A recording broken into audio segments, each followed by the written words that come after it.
Yes, yes, yes. Mr. Raphael Dawkins with the Combat Radio. And we are live. Okay, so let's get the volumes. Let's get the balance right. Okay. That's good, yeah. That's good, yeah. Let's do the YouTube check. Oh, that's not it. Let's get out of that and get into this. Let's check my levels. Matter of fact, rat-tat-tat-tat. Let's get that down to where it's supposed to be. And then let's go in. Oh, that ain't right. That ain't right. How many people we got in here? We got 11 people watching and only 4 people have smashed the like button. Come on now. Get it together. Let's get it together. Let's get your act together. Let's act right. Act right. Let me go in through. Let's go through the round window. Let's go through the round window. Let me make sure everything is correct and copacetic. Copacetic. Which I suspect. Oh, I was right. Okay. Let's click that button, which I had omitted to do. Where are we now? How are we looking now? How are we looking now? How you like me now? Okay. That looks good. Let's go around the back there. Let's see how many windows we got open. Okay, I think we're going to have to lose one of them. Or we lose it. Can we lose that one? Not really. I need all of them damn windows. Okay, so let's do the sound check for real before we get into this thing without too much delay. Check for real before we get into this thing without too much delay. Check for real before we get into this. Okay, that sounds very acceptable to me. Very acceptable to me. Sounds levels. The levels are good. The levels are good. Let's have a look at who's up in here. Let's have a look at who's up in here. You know what we're talking about. You know what we're talking about. You know what we're talking about tonight. Talking about a couple of things, but you know the main topic. We had to call an emergency council.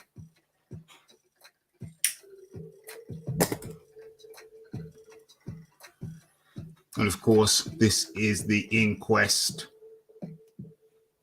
Let's get the scroller going. Let's get the scroller going.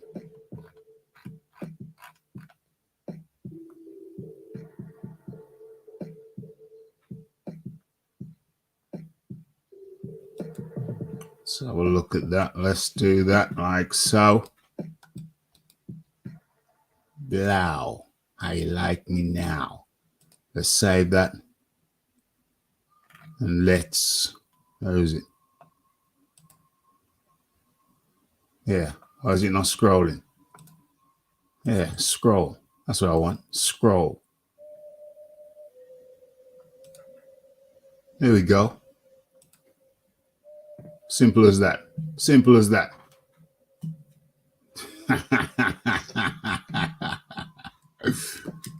Okay. Okay.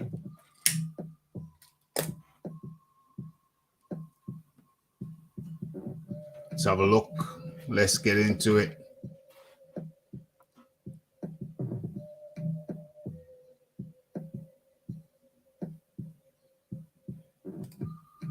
The ref, the punch hit no skin. I don't think that's a prerequisite.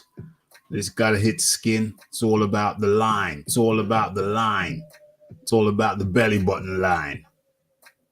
As a matter of fact, rat-tat-tat-tat, let's get the screen up. Let's get the picture up for people to see. people to see. Video to come. Video incoming. We're going to do the inquest. Let's have a look. Touch no skin. The ref didn't say anything about the shorts being too high. So the ref was in his rights to call it low.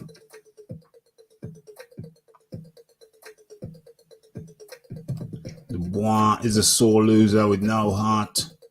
Dude got KO'd by a jab again. I don't know if you can call a boxer who gets in there with heavy hitters like by the likes of Joe Joyce.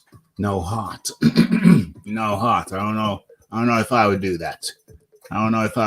As for the sore loser, I don't know. I haven't seen him say anything sore.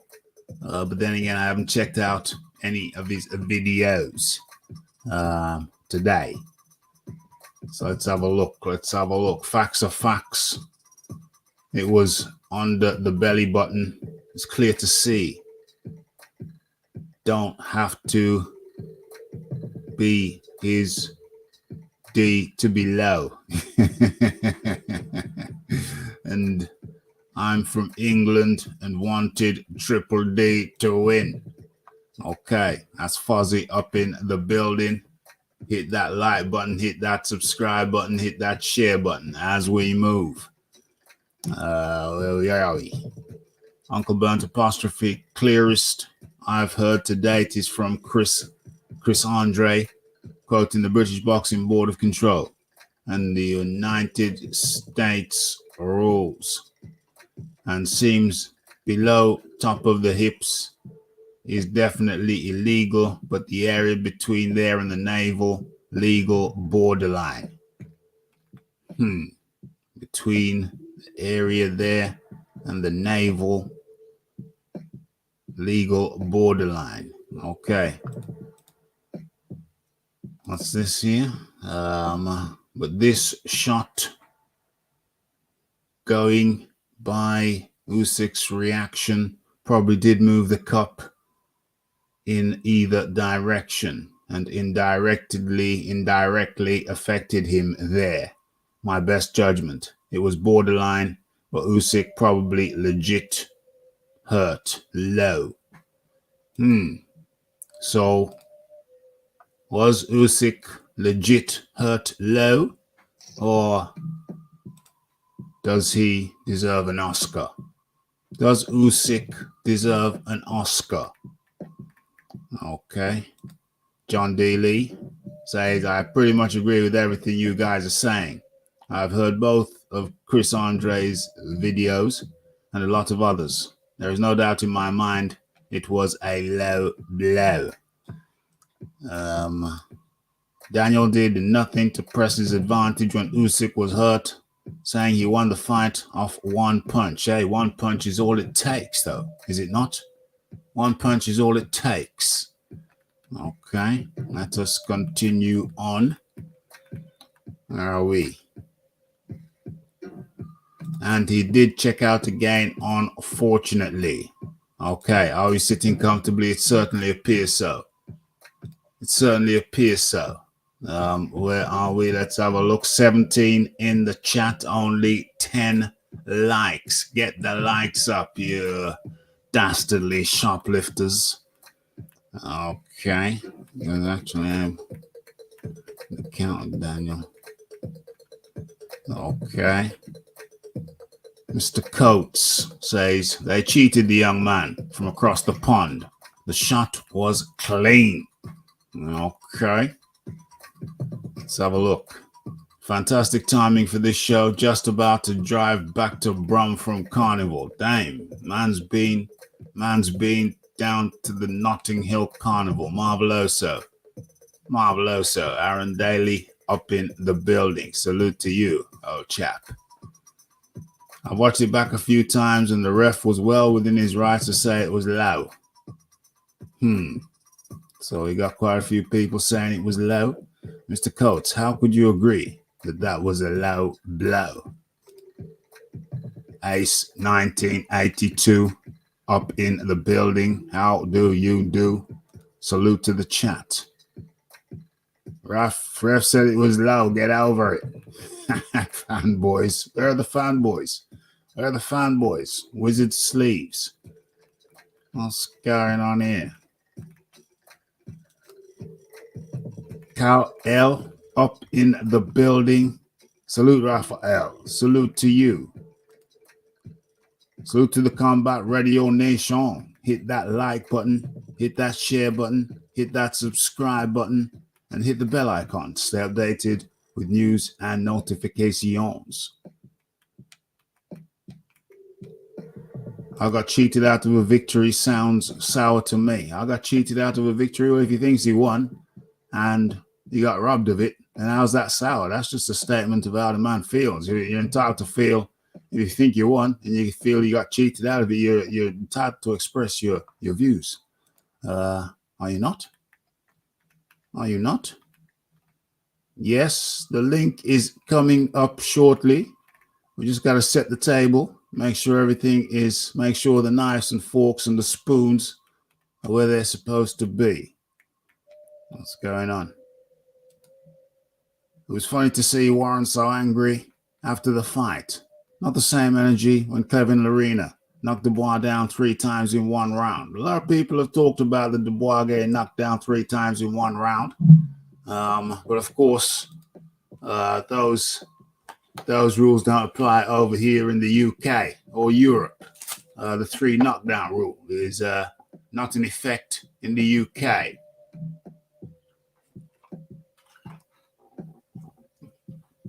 According to my research, okay? If he takes a swig of his aqua. Let's have a look. Can the ref locate where the hips are? When the shorts are pulled up so high, it was clearly landed on the abdominals. On the abdominals. Even if Usyk was acting. Usyk acting, he don't make the punch legal. Usyk acting, come on now. Usyk, Alexander Usyk acting. Man was convulsing on the ground. I don't think he could be that good of an actor. Surely not. Surely not. Surely not. I think Usyk milked it with the time he took. Well, you think all those convulsions were acting? Well, I'll tell you this. If Usyk was acting, then give the man a damn Oscar. Because that was an Oscar-worthy performance. Man was convulsing on the ground. Surely that wasn't acting.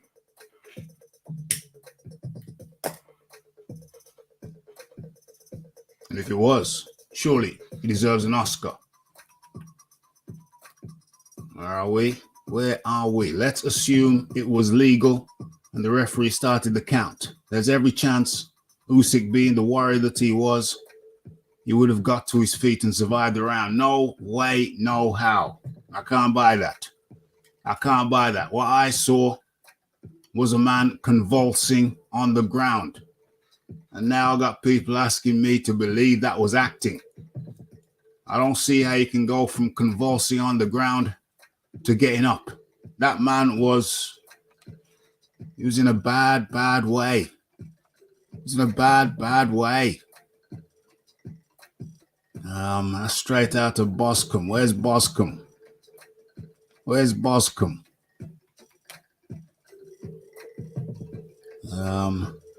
Adari Pennant up in the building. Daniel Dubois was robbed.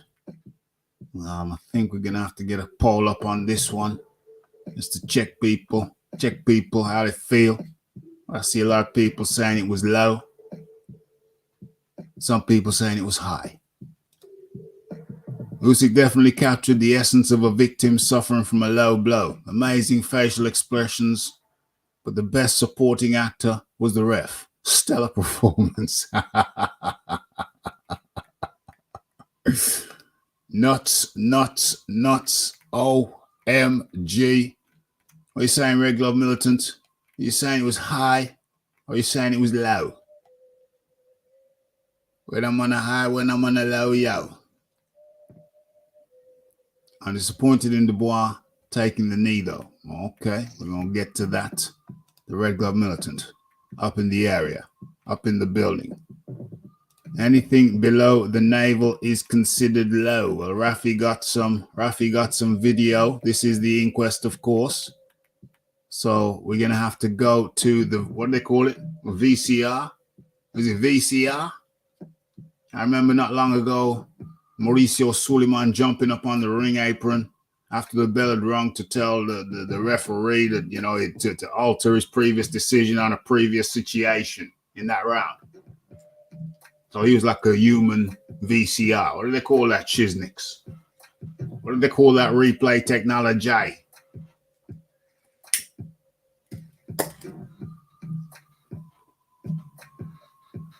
What do they call that replay technology? More importantly, John Dealey says Lorena was stopped after the bell. I don't know. You got any proof of that? You got any proof of that? We need some proof. Come on now. Come on now.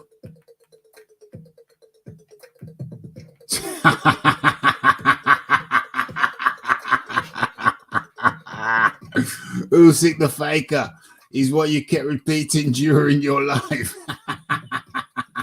Insinuating he was acting, but now it's not acting. Which is it?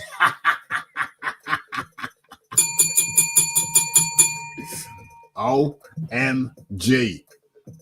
Hey, was he acting? Was he not acting? You know what I'm saying? Obviously, I'm setting the table. I'm stimulating discussion. You know what I mean? Stimulating discussion. And stimulated. Was he acting? Was he not acting? Well, that's one of the things we're going to be going into. That's one of the things we're going to be getting into. Bournemouth, UK. Okay. Excellente. Straight out of Bosco. Never seen you before. Hope you enjoy the fair over here at the RDCR. Raphael Dawkins, Combat Radio. The Red Militant says, when I'm on a high, when I'm on a low, yo. Thinks it was low. The low blow was all Dubois done all night. OMG. It is not below the navel. It is a line from the top of the hip bones. OMG. When Usyk said he was ready to fight, the referee told him to take more time. OMG. So was the referee does the referee get the best what do you call it? Assisting actor? What do they call it? Co-actor? What do they call it? Co-star award. VAR. He might have got to his feet, but if he does, the Brit finishes him. OMG.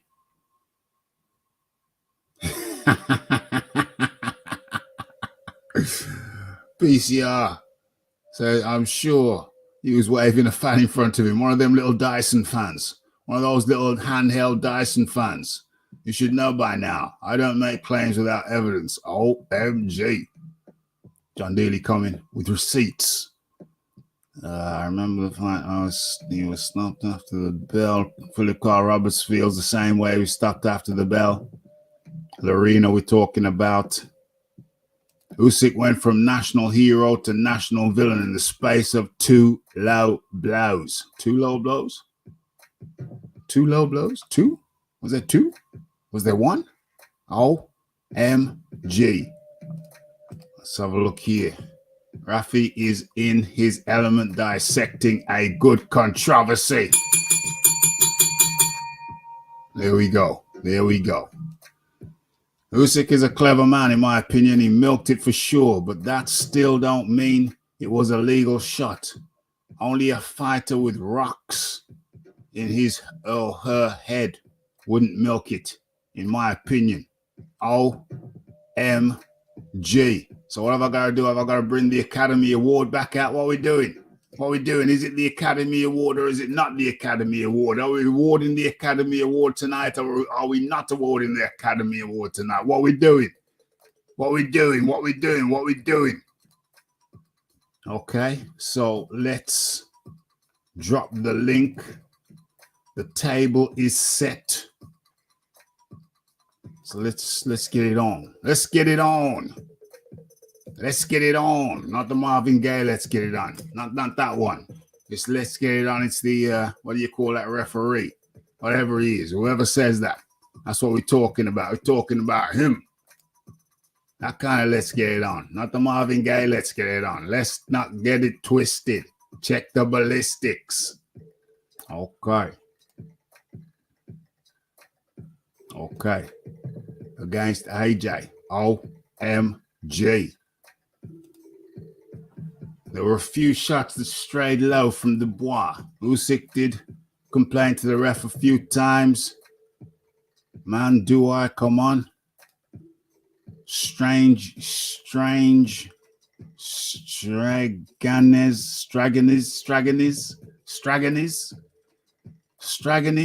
Oh, Lord. Okay, are we going to take a risk letting Straganez on? Never heard of him, never seen, never heard, never happened, never occurred. OMG. Yeah. You can drop in as well. You can drop in as well.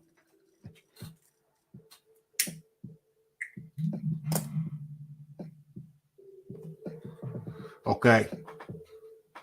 Strangingness.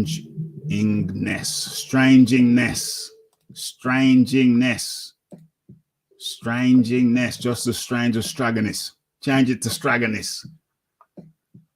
Okay. So let me line up the video. Let me line up the video. We got too many windows open. Too many windows open.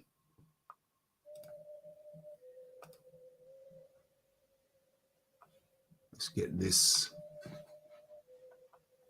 Let's find this. Let's show this. How do I do this? Get that out of there. Dang, close that. Did I close that? I really need to do that. I guess I did. Hold on. Why is that? Okay. Let's show this. Boom. Okay. Hopefully you can see this.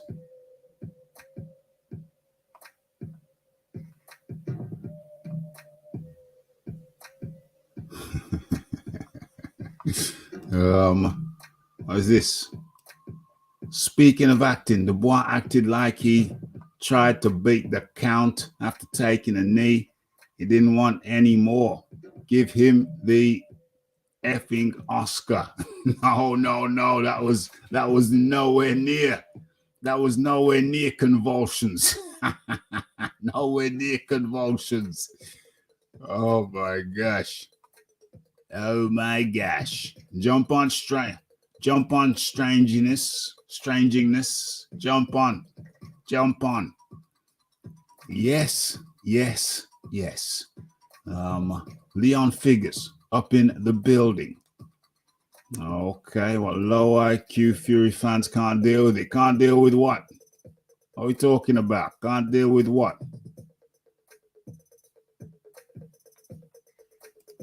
There is the stoppage. The bell clearly rings before Howard stops it. Is it illegal to stop a fight after the bell? Yes.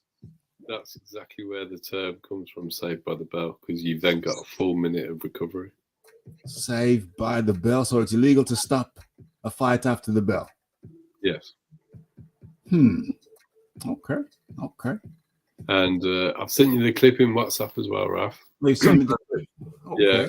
So I don't ever make these sort of claims without the evidence to support it. Well, that's good to know, John. OMG, emotions are running high. Well, I know about my emotions are high because I don't like Alexander Usyk and I don't think he's particularly good for the heavyweight division. personally. I'm Dang. not a fan. Dang. I'm also not a fan of the song and dance we see from the Eastern Europeans whenever they get hit anywhere around the belt line. Did you see Kaboski? Kaboski, is that his name, against F.A. Jagba? No, I've not caught up on those fights. Same thing. Same thing. He's getting hit to the body, and every time he got hit to the body, he was acting like he'd just been taking a missile. Lomachenko is famous for it as well. Yes. Ultimately, if you watch them in the amateurs, they do it then. Yeah. They don't like it to the body. Nobody's disputing that. However, I do think within the rules, this particular punch was a low blow. That's my opinion. Okay. I think I need to before I state my position, Stranginess. Hello. Hello, how are you? I'm not so bad, mate. I'm not so bad. It's been something I've been thinking about for a while over the last few days. How are you? That? I'm good. I'm enjoying it. There's a lot of emotions up in here. I sense there's a lot of emotions. I feel like just pulling up Mariah Carey. You got me feeling emotions. I totally agree. Or maybe not, Rap. Or maybe not. Hey, I can't hit the high notes like I did before I hit puberty. You know, things change. I hope so. Things change. 8 out of 10 for that. I appreciate that, Stranginess. So talk to me, Stranginess. What are you saying? Well, at first, I think it's important. Yeah, ultimately, I think it was low. If I look at the footage, it's harder to see when you watch it at full speed. And at first, obviously, the promoter.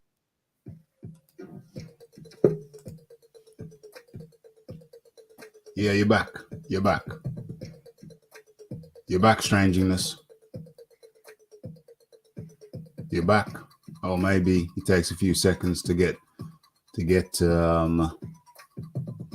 back up. So that's why Stranginess maybe he's gone silent. A blind man could see that punch was low. Why has this even been talked about? OMG. Where's the Stranginess? Are you still there? Your sound's gone off. Okay, well, I tell you what, take yourself out and bring yourself back in. I think the link, has it been pinned? I think I pinned it. Pretty sure I pinned it. Is it pinned?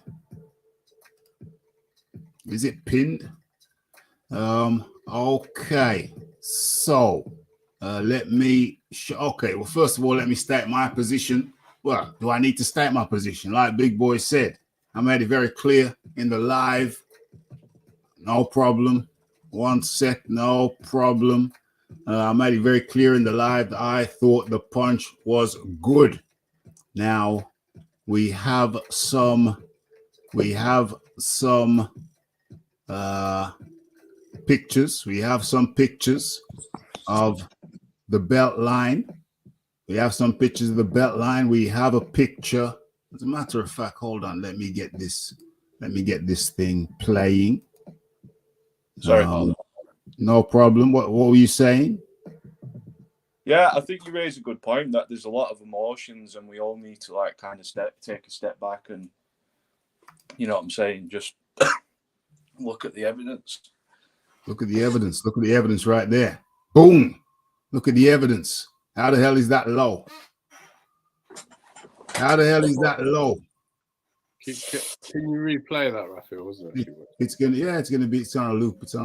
There it is. It's gone back again. It's on a loop. How is that low? It still looks low to me. I've got to say. I mean, I could be wrong, but yeah, it's just the angle of it as well because it's coming up. It kind of looks like it's being like thrust in the stomach, but if you notice, none of the glove actually touched the skin. None of the glove touched the skin. None of the glove has to touch the skin. Yeah, but what can't happen is none of the glove can be low either.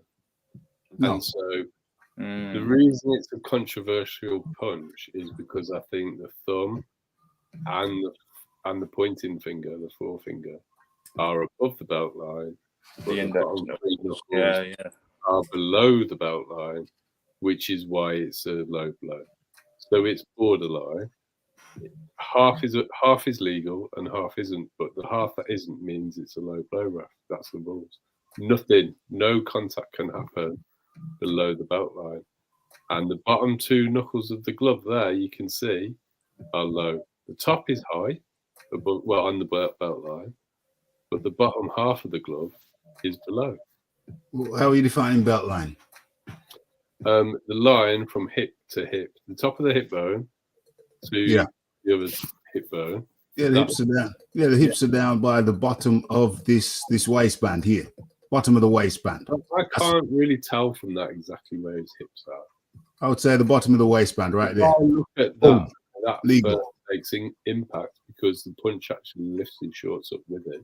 Yeah. It first makes contact and it's swung from below his gonads, like it's swung from really low, and it's an upward trajectory because it's an uppercut. Yeah, it's an upward. When it first makes contact before it brings the shorts up with it, I think it makes contact half around the level of the hips, i.e. where the thumb and forefinger are. I think they're at the hip height, and the bottom three knuckles of the fist. Yeah, if you. So I think it's good. That is enough to make it a low blow, but it's a borderline blow. I think it's fair that people are split over it, but my opinion remains, including based on the footage you've shown me, that is actually within the rule book a low blow. Okay. Okay. Well, at least you've said that it's controversial. At least you said there's something to be debated. But there are some who are suggesting that it's not debatable. And to those, I will say respectfully, absolutely not. It is debatable. When you look at it, you have to ask yourself, well, where are the hips? Where is the navel? And if there is any degree of uncertainty, then we have a debate. Okay, so my position. Well, we're going to strangeness next. Okay.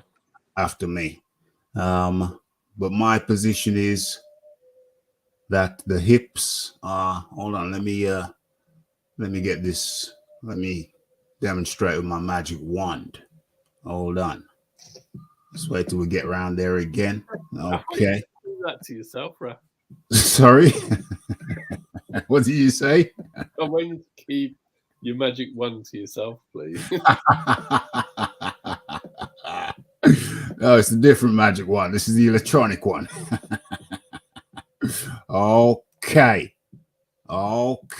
So we see a space in the waistband. There's a space. It's not touching his skin, but now it is touching his skin. I suggest to you that the hips are down so in that area, and the punch is above the hips. You see, that's my point, Raf. Yeah. The thumb and the finger that land, I think, are above the hips. Right. Or on the hip line, but the bottom three knuckles are below. That's your contention. That's your contention. I think it's quite clear. If you look at get your one back up. Put your wand at the bottom of the glove. Yeah. At the very bottom of the glove. If it only needs the bottom knuckle of that glove to be below the hips for it to be a low blow within the rules of the sport. Whilst the pointing finger and the thumb might be legal, the bottom half of the glove is not. And that's enough. That is enough. It only needs one bit of the glove to be touching below the belt line for it to be ruled a low blow. It can be ruled a low blow. It can be ruled a low blow under those circumstances, certainly. So, from the ref's point of view in real time, there's always margins for error here, and we have to go with the referee's judgment in real time. Well, it yeah. wasn't unreasonable to say it was a low blow. Well, this is what we're discussing. This is what we're debating. I'm saying it's good. We're going over to strangeness. Say that name for me. Strangeness. Strangeness. That's the way you say it, I believe. Strangeness. Did you invent that word? Or have It's you not heard it really a elsewhere? word, is it? So, It's not really a word. You invented it. You invented it. indeed, yes. Okay, well, that's good. That's good. That's a little bit of creativity. We like that. We like that. We like that. Talk to me, strangeness.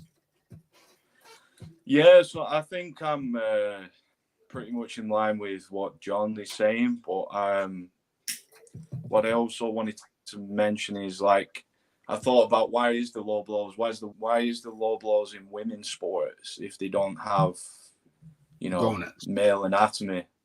Yeah.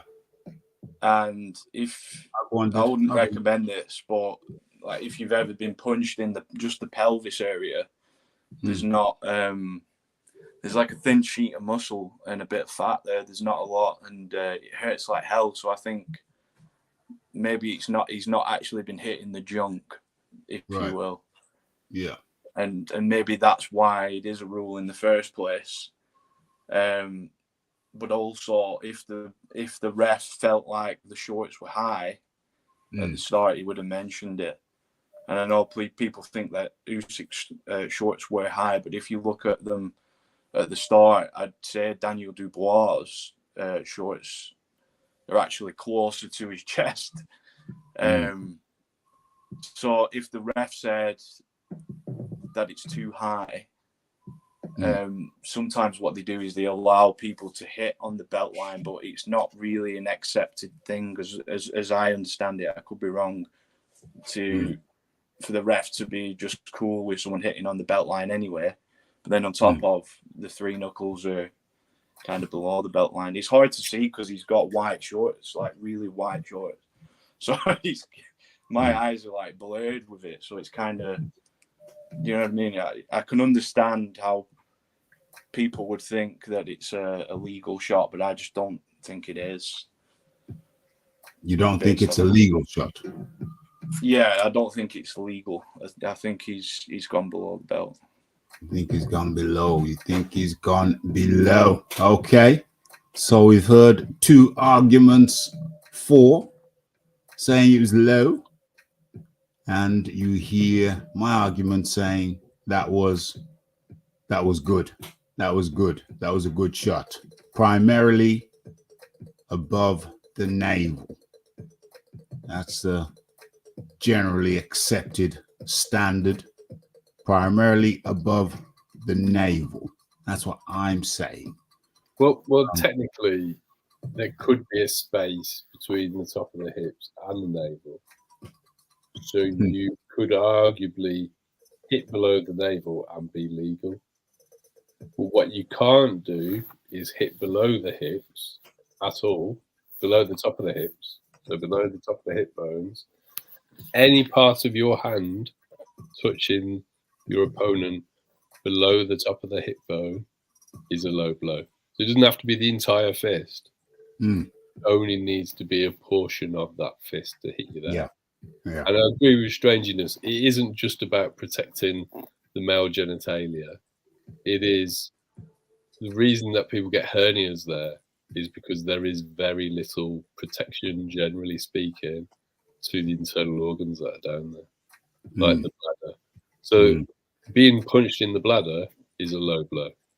And it's an illegal punch. Yeah. Well, like I say, also the pubic bone is also an illegal punch as well. Yes. And being punched on the hips is also an illegal punch and a low blow. Yes. Like I say, to my eyes, that looks primarily above the navel. And I suspect above the hips. But let's go to a poll. Let's do a poll because there's lots of people. Where's the oh, there it is. Okay. As a matter of fact, let me stop that. Hold on a second. As a matter of fact, let's just get the poll up. just to help you argue your case against my case, you could actually say, so in martial arts and boxing, it's pretty common for people to use the 2 foreknuckles, right? So maybe you could say that he only landed the 2 foreknuckles on the belt line and the other 2 didn't land. I guess that's the fact that his shorts are so blaringly like bright.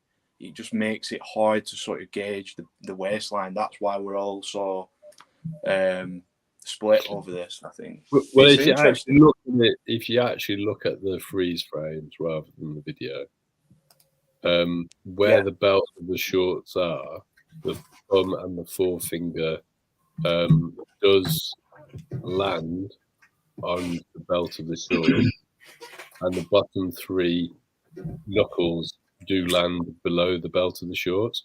But it isn't just the belt of the shorts, is it? It's actually where the hips are. Now, in my opinion, where the top 2 parts of the hand, the thumb and the forefinger land, are around the line of the hips.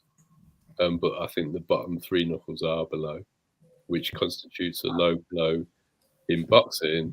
And it's the glove. It doesn't have to be that you've struck with the 2 knuckles cleanly. It's down to where the glove makes contact. So it's the overall glove once it's gone past that area. Yeah. So if any part of the glove is below the belt line, it's a low blow. Now, I think potentially the punch lifts the shorts higher up his body, making it an ambiguous punch. And I'm all right with people thinking it's high, but I have pictures there that have frozen the punch from where it's landed, and you can see that part of the glove is touching the belt line of the shorts, and part of the glove is below that belt line of his shorts. But I think there is a portion of the glove below the line of the hips, which is really what the rule is, irrespective of where the shorts are. The reason that the navel is supposed to show when you're wearing your shorts is because that should mean that the belt line of your shorts is in line with your hips. It doesn't guarantee it because everybody varies a bit. But that's the reason why your navel is supposed to show.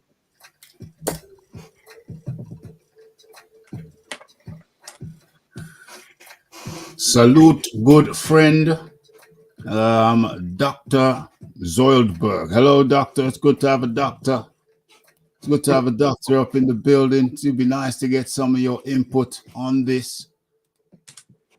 Quite amazing. The 3 guys can look at the same video and see different things.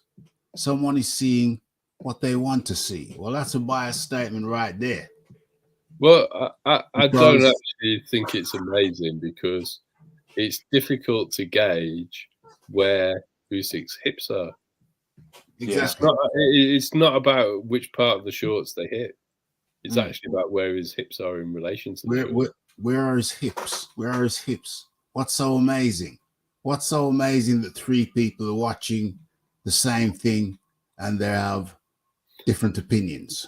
What's so amazing about that? It's normal.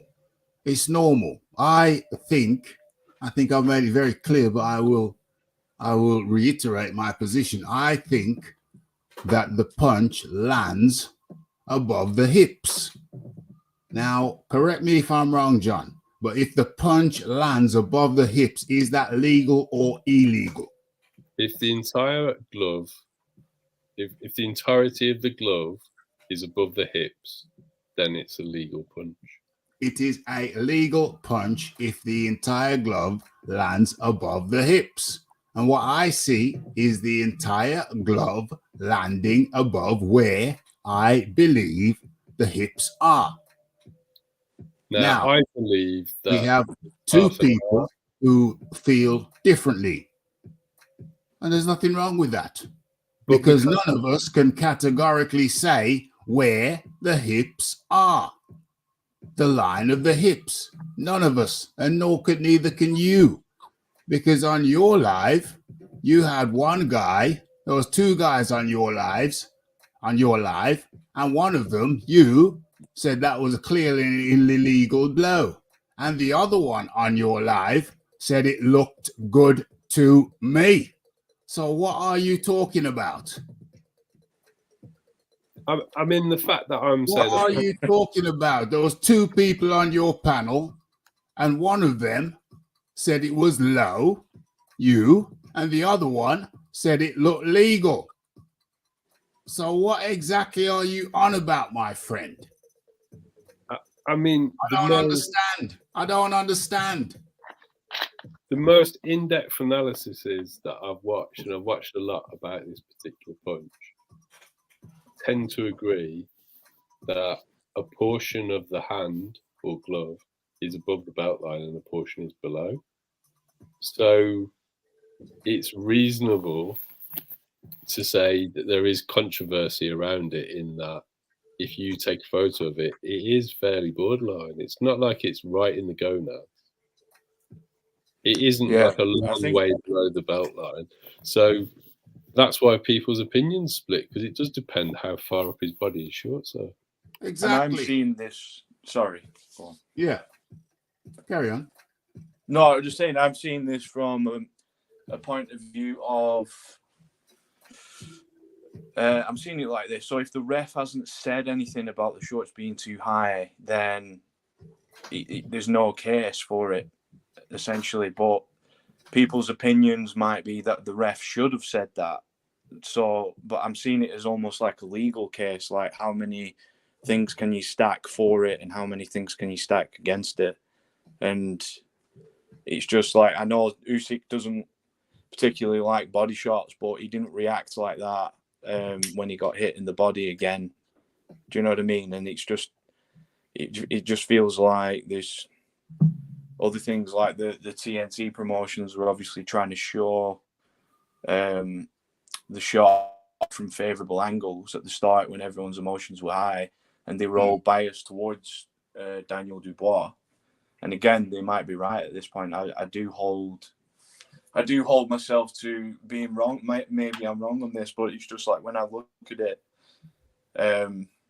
nobody said anything officially about the belt being too high, and the knuckles look lower than the belt. But you do raise a good point in that it might not be the shorts that we should be looking at. It should be the hips.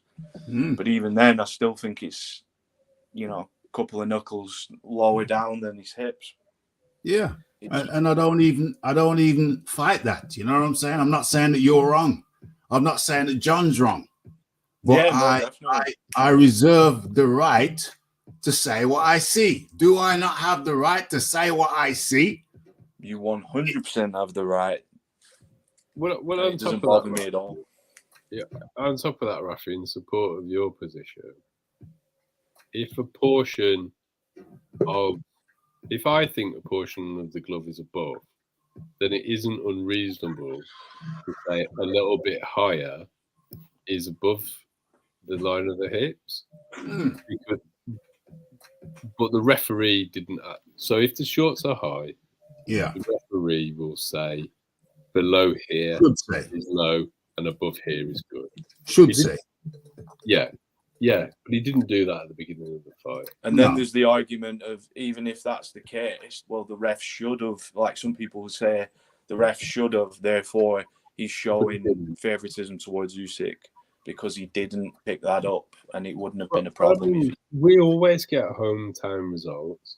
I've shared a clip where clearly Howard Foster stops the Lorena fight after the bell has rung, waves it off after the bell has rung, when Lorena should be afforded his full minute of recovery time to come back out for the next round. And it was a standing count as well. So at that point, the only way that a fight can be stopped, as far as I understand it, in between rounds, is if the doctor calls it off. Okay.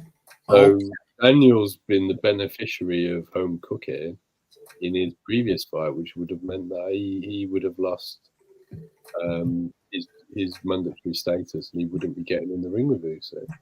Well, So everybody gets favourable decisions. You have to go with what the ref says. The ref ruled it as a legal blow. And the other thing that Daniel failed to do was capitalise on having his man hurt. He actually, I think, lost that round. Yeah, I think he should have gone for the head. Like, if he'd gone for the head, he wouldn't have expected. Well, whatever. Hold on a second. Yeah, everybody gets to have a turn. Everybody gets to have a turn. Everybody gets to have a turn. Say that again. I'm assuming you're letting Tony have his turn. Yeah. Tony reviews. Let's not hog it up. Let's not hug it. So let's get our American in. Let's get. But before we do that, Big Boys Boxing comes out with a good one. He said, "As for bias, how many rounds did you give Dubois? I gave him 3 to 4 rounds. You say 4 to 5, laugh my ass off. Well, let me ask you this, big boy, since we're talking. Where is your Joseph Parker live video? Where is it?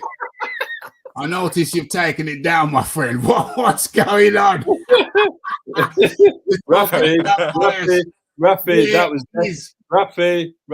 definitely below the belt. That was 100% below the belt. Where you're talking about bias, big boys, where is your Joseph Parker versus Joe Joyce live video? That was, where's it gone, my friend? It's disappeared. Could it be because of the overwhelming bias that you showed in that live? Could it be the overwhelming bias you showed in that live? I think we're going to have to record Big Boys a full 5 minutes recovery time following on from that low blow rap. I've taken no videos down. What the F are you on about? Okay, let me go and do this live. Tony reviews. Hold on a second. I'm going to get to you, but just hold on a second because I can't find the Joseph Parker Joe Joyce video, and I'm saying Big Boys took it down, but let me just go and check in real time because that was some biased stuff, my friend. That was some biased stuff. You even said at one point, why did the referee stop the fight? You even said when the referee stopped the fight, why did the referee stop the fight? You said that. Let me scroll down. I'm looking for it.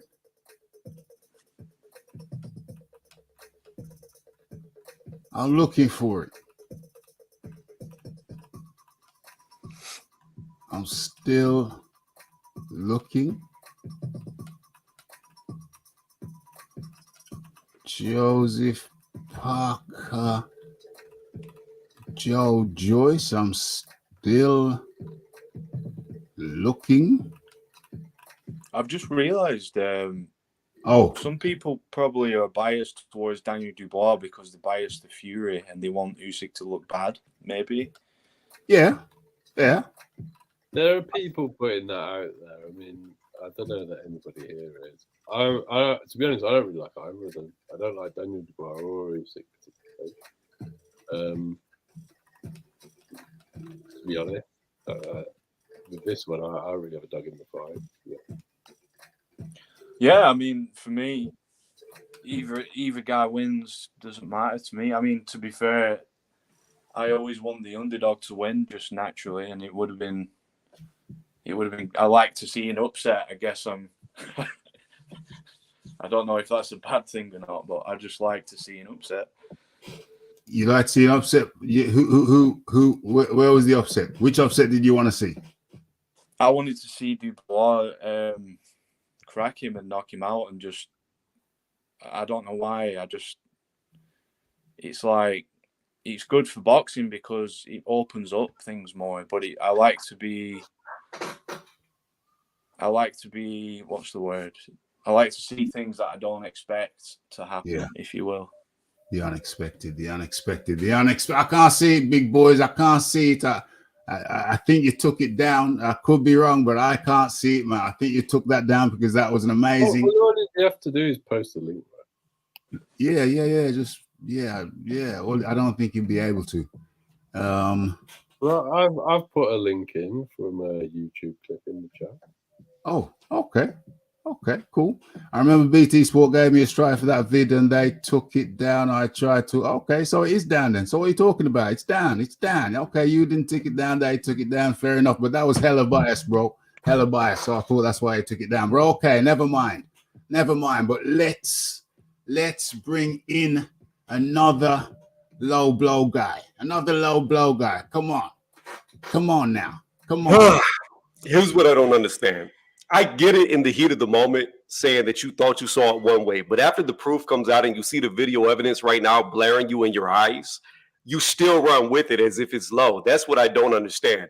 I could get it in the heat of the moment saying that you thought it was a low blow, but it's as clear as day that right there in this still, and this is at the end of the punch, not when it connected. What you have freeze frame right now is the very end of the punch.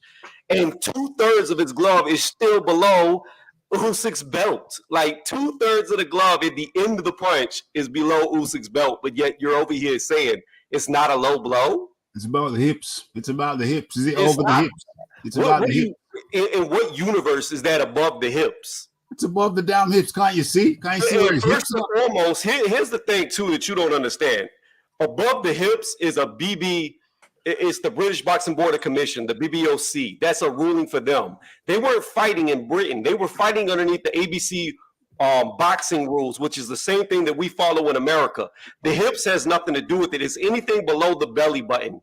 People say the belt all the time because your belt line is supposed to come right below your belly button. That's why in a lot of fights, you'll see a referee bring the two fighters together at the start of the fight, and he'll be like, anything here is legal. Anything below here is illegal. If the shorts are super high, the referee will look at the fighter and be like, your shorts are high, and he'll put his hand on their belt line and be like, I'll let anything go from here and above because they wear their shorts higher than their belly button. But anything below the belly button is a low blow by the rules of boxing. Only in England is it different, and it's the hip line. But even if you were to give him the benefit of the doubt, that punch is still below his hips. In fact, it's below the stitching of the belt. If you take your mouse, get your little magic wand real fast, please, sir, and help me out. So here's what I want you to do. Put your mouse on Daniel Dubois' glove real fast. Yeah. Okay, I want you to go up real slow. Stop moving. Now go straight right. Go right. Go all the way to the edge of Usyk's belt. Go all the way to the edge. Keep going over. Go all the way to the end. The end. Go. Stop. Now bring the mouse down ever so slightly. Up, it disappeared. Down. Yeah, well, your mouse disappeared. We don't see it. Can you see the mouse now? Yeah. Put it on the edge of his pants. Now come down a little right there. Stop. Yeah. That's the end of the stitching of his pants right there. You can see that glove is 2/3 below the stitching of the belt line at the bottom. Like, it's not even close, Ralphie. Or Raphael, my bad. It's not close. It's not close at all. You can see the end of the stitching.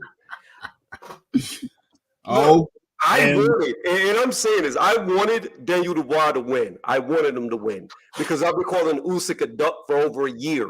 I wanted this duck to lose so we could get undisputed because he's going to keep ducking Tyson Fury. And I knew a Triple D won, we would get undisputed immediately. But he didn't win. It was a low blow. And then you got to take this into account. I really want you to think about this. In all the boxing matches that you see where a guy legitimately gets dropped to the body, it's always delayed. You always see a guy take a step or two and then they fall. They never fall immediately. It's damn near never that you get hit in the stomach and you fall immediately. That was below the belt. Well, that's another one for below the belt. What am I saying? Well, let's have a look in the chat. The shot seemed fair to me. Triple D failed to do anything and then got sparked. Well, there you go. That's a fair comment. Yes. The Rue 504 up in the building. So what we're saying.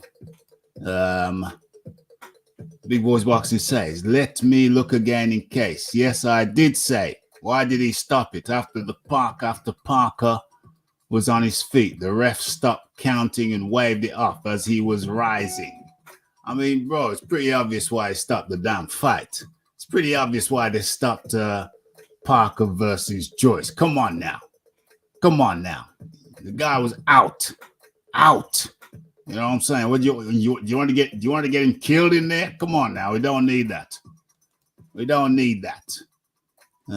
Where are we? Let's scroll back into the chat. Remember, the poll is open. Hit that like button, hit that subscribe button, hit that share button as we move. Let's see what's going on in the chat. What's going on? And the more I'm looking at this still shot, and sitting quiet is the worse it's even looking for it being legal. Like, if you look at the top knuckle of Triple D's glove, that thing is about 4 inches away from Usyk's skin, the top of his belt line. Like, it's just getting worse and worse the more that I look at this still shot.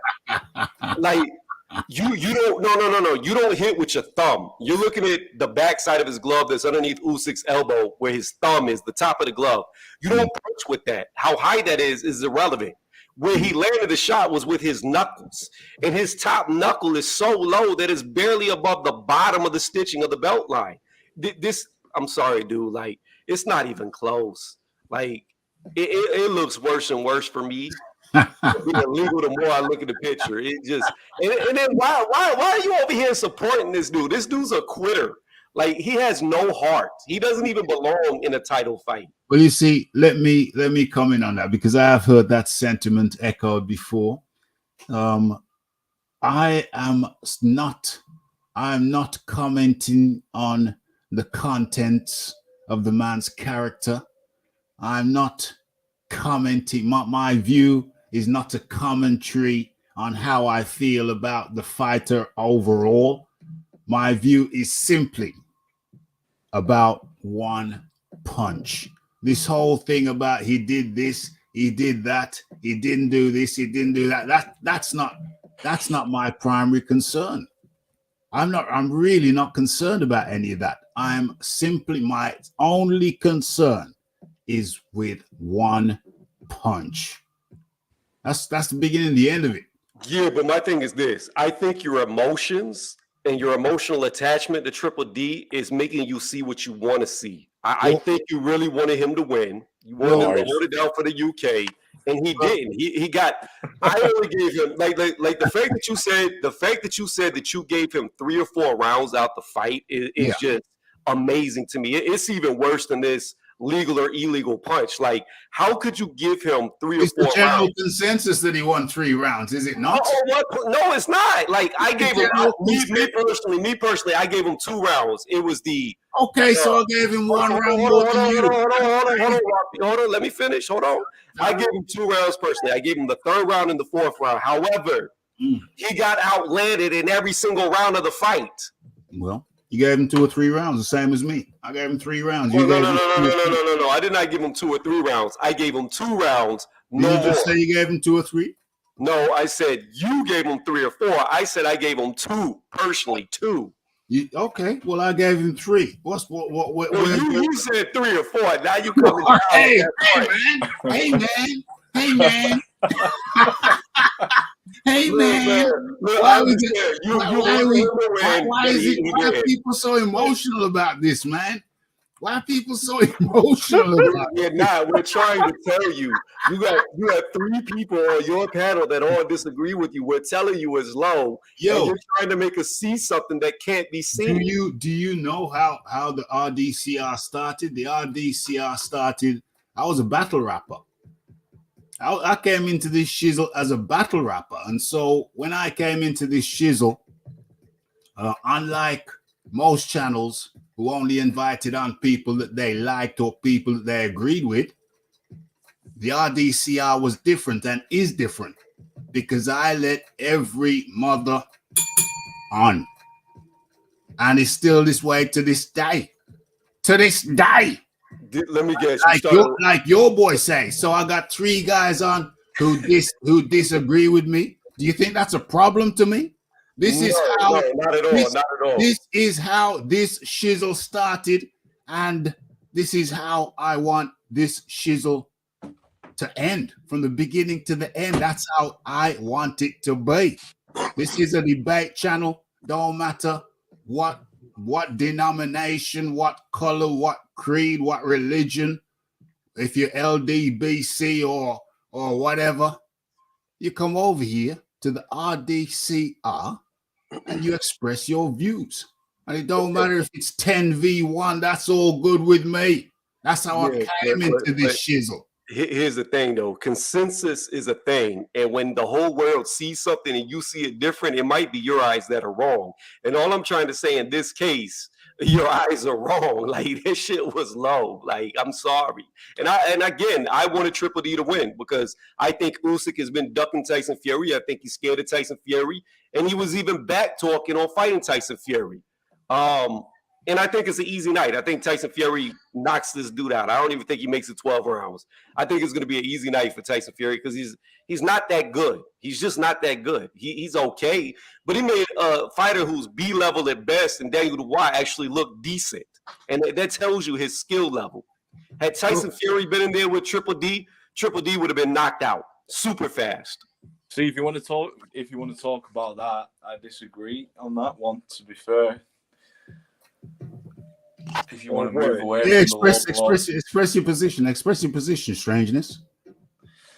Well, I think after that fight, Daniel Dubois was able to kind of push him a bit more, but he took an awful lot of shots doing so. I think people think that Tyson Fury is durable. He's got a lot of stamina.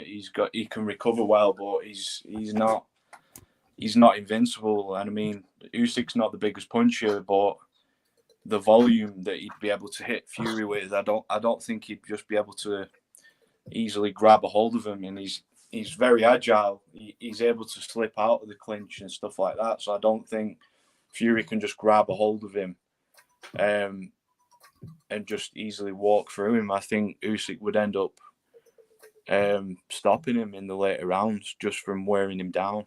Yeah. Okay. So, hold on a second. Let me just address a couple of things. I've ignored the chat. I've been ignoring the chat for too long. Let me just say a couple of things.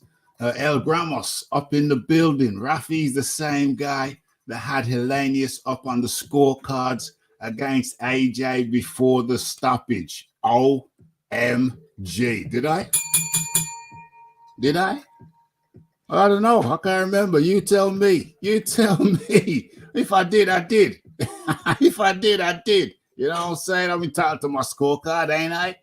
I can't say that's what I did, but, maybe not. I don't know. You tell me. I do a lot of shows. I gave him 2, and 1 was a swing round. So you had Parker 2 up, and 1 was a swing.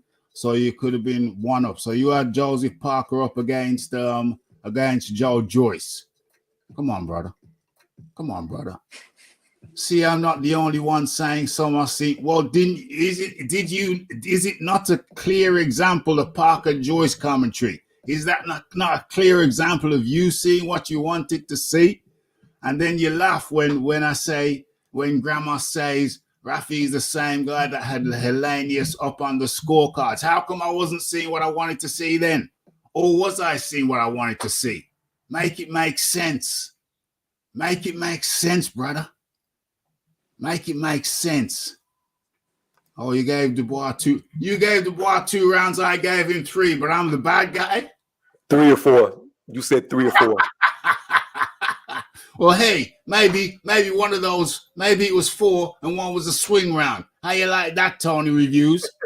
Look. How you like that, Tony? How you like them apples? Before we go too far down the trail. Apples sweet? Are them apples sweet? Let me just respond about Usyk, okay? I just want to say this real fast. Usyk in the heavyweight division has looked very vulnerable to me.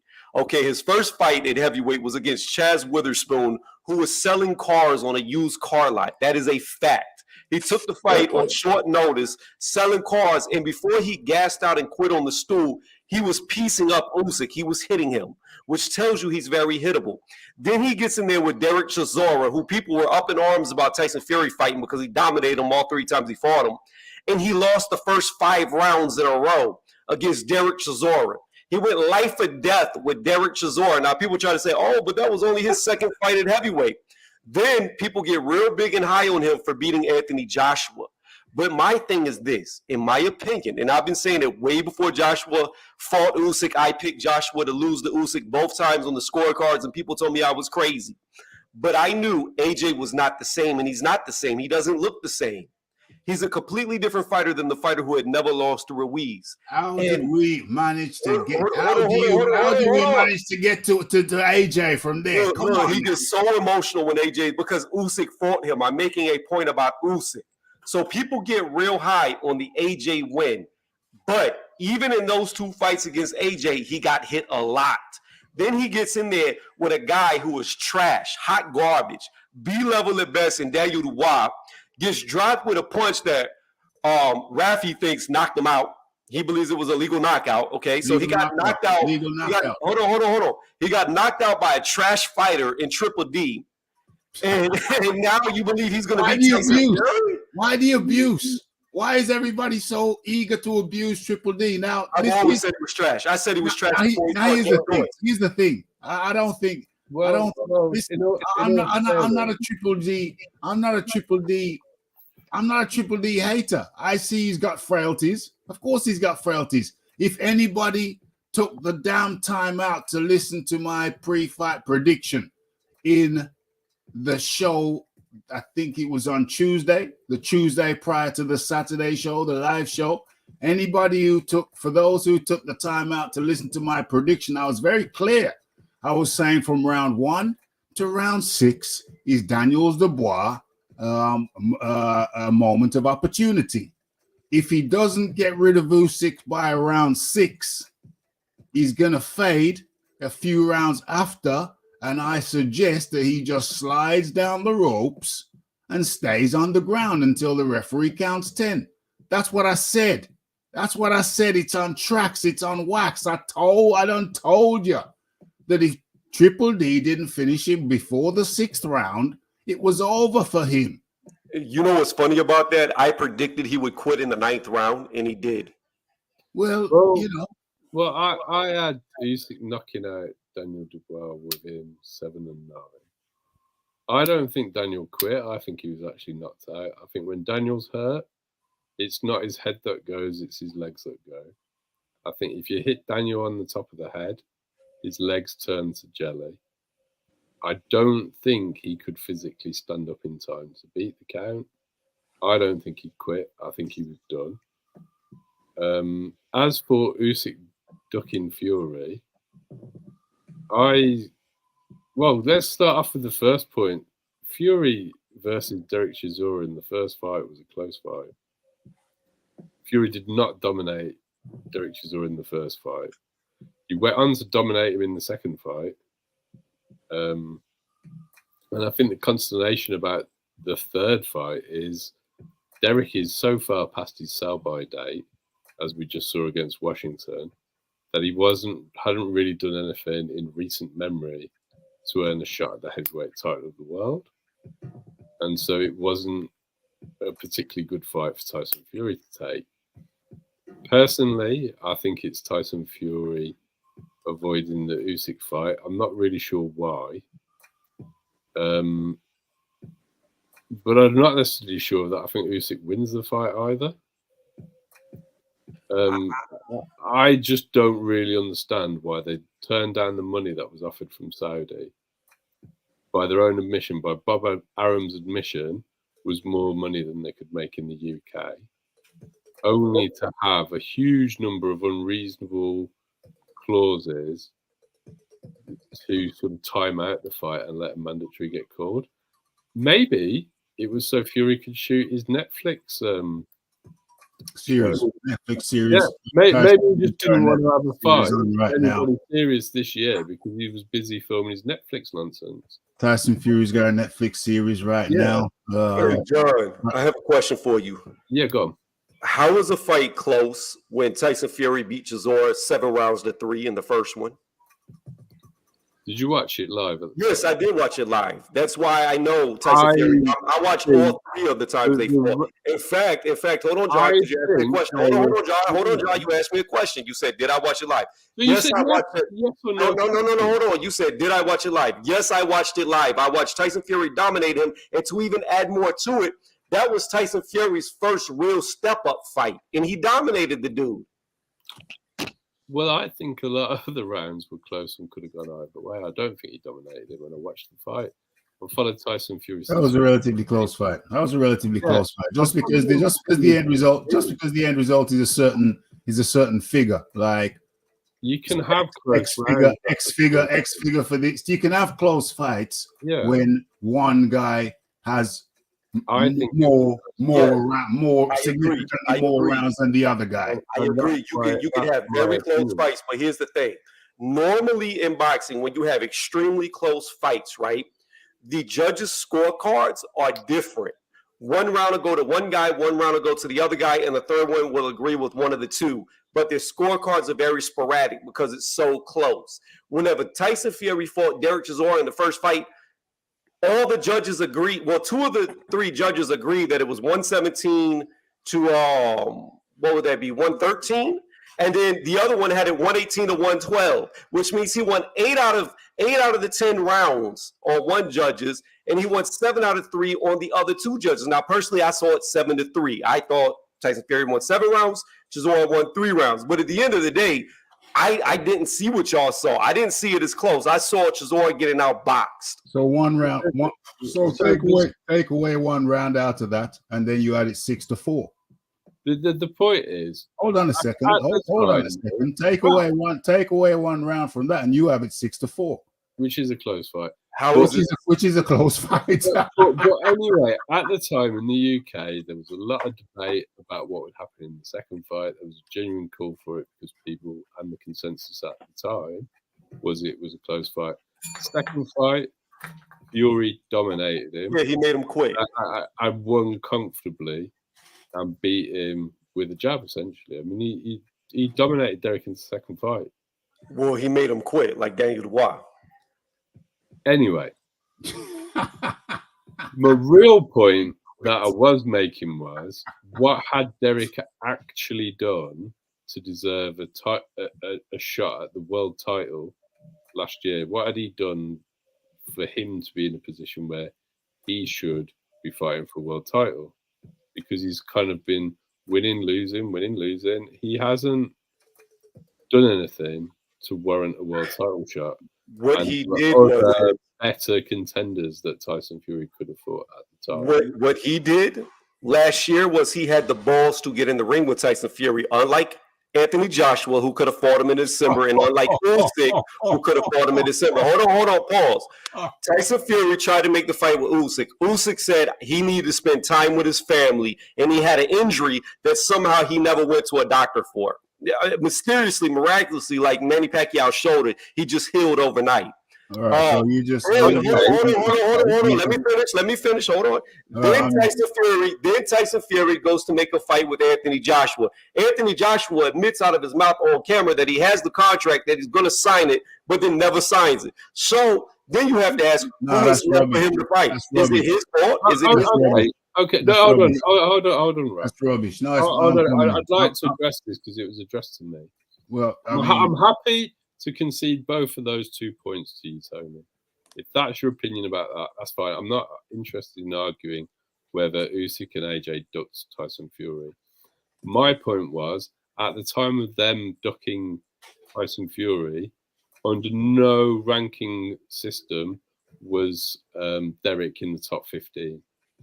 So there's a plenty of other fighters higher up who have done more, who would be a better opponent than Derek. That's what I'm saying.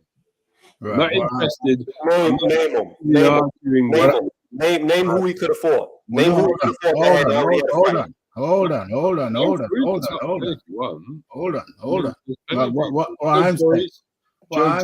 Joe Joyce was unbeaten at the time.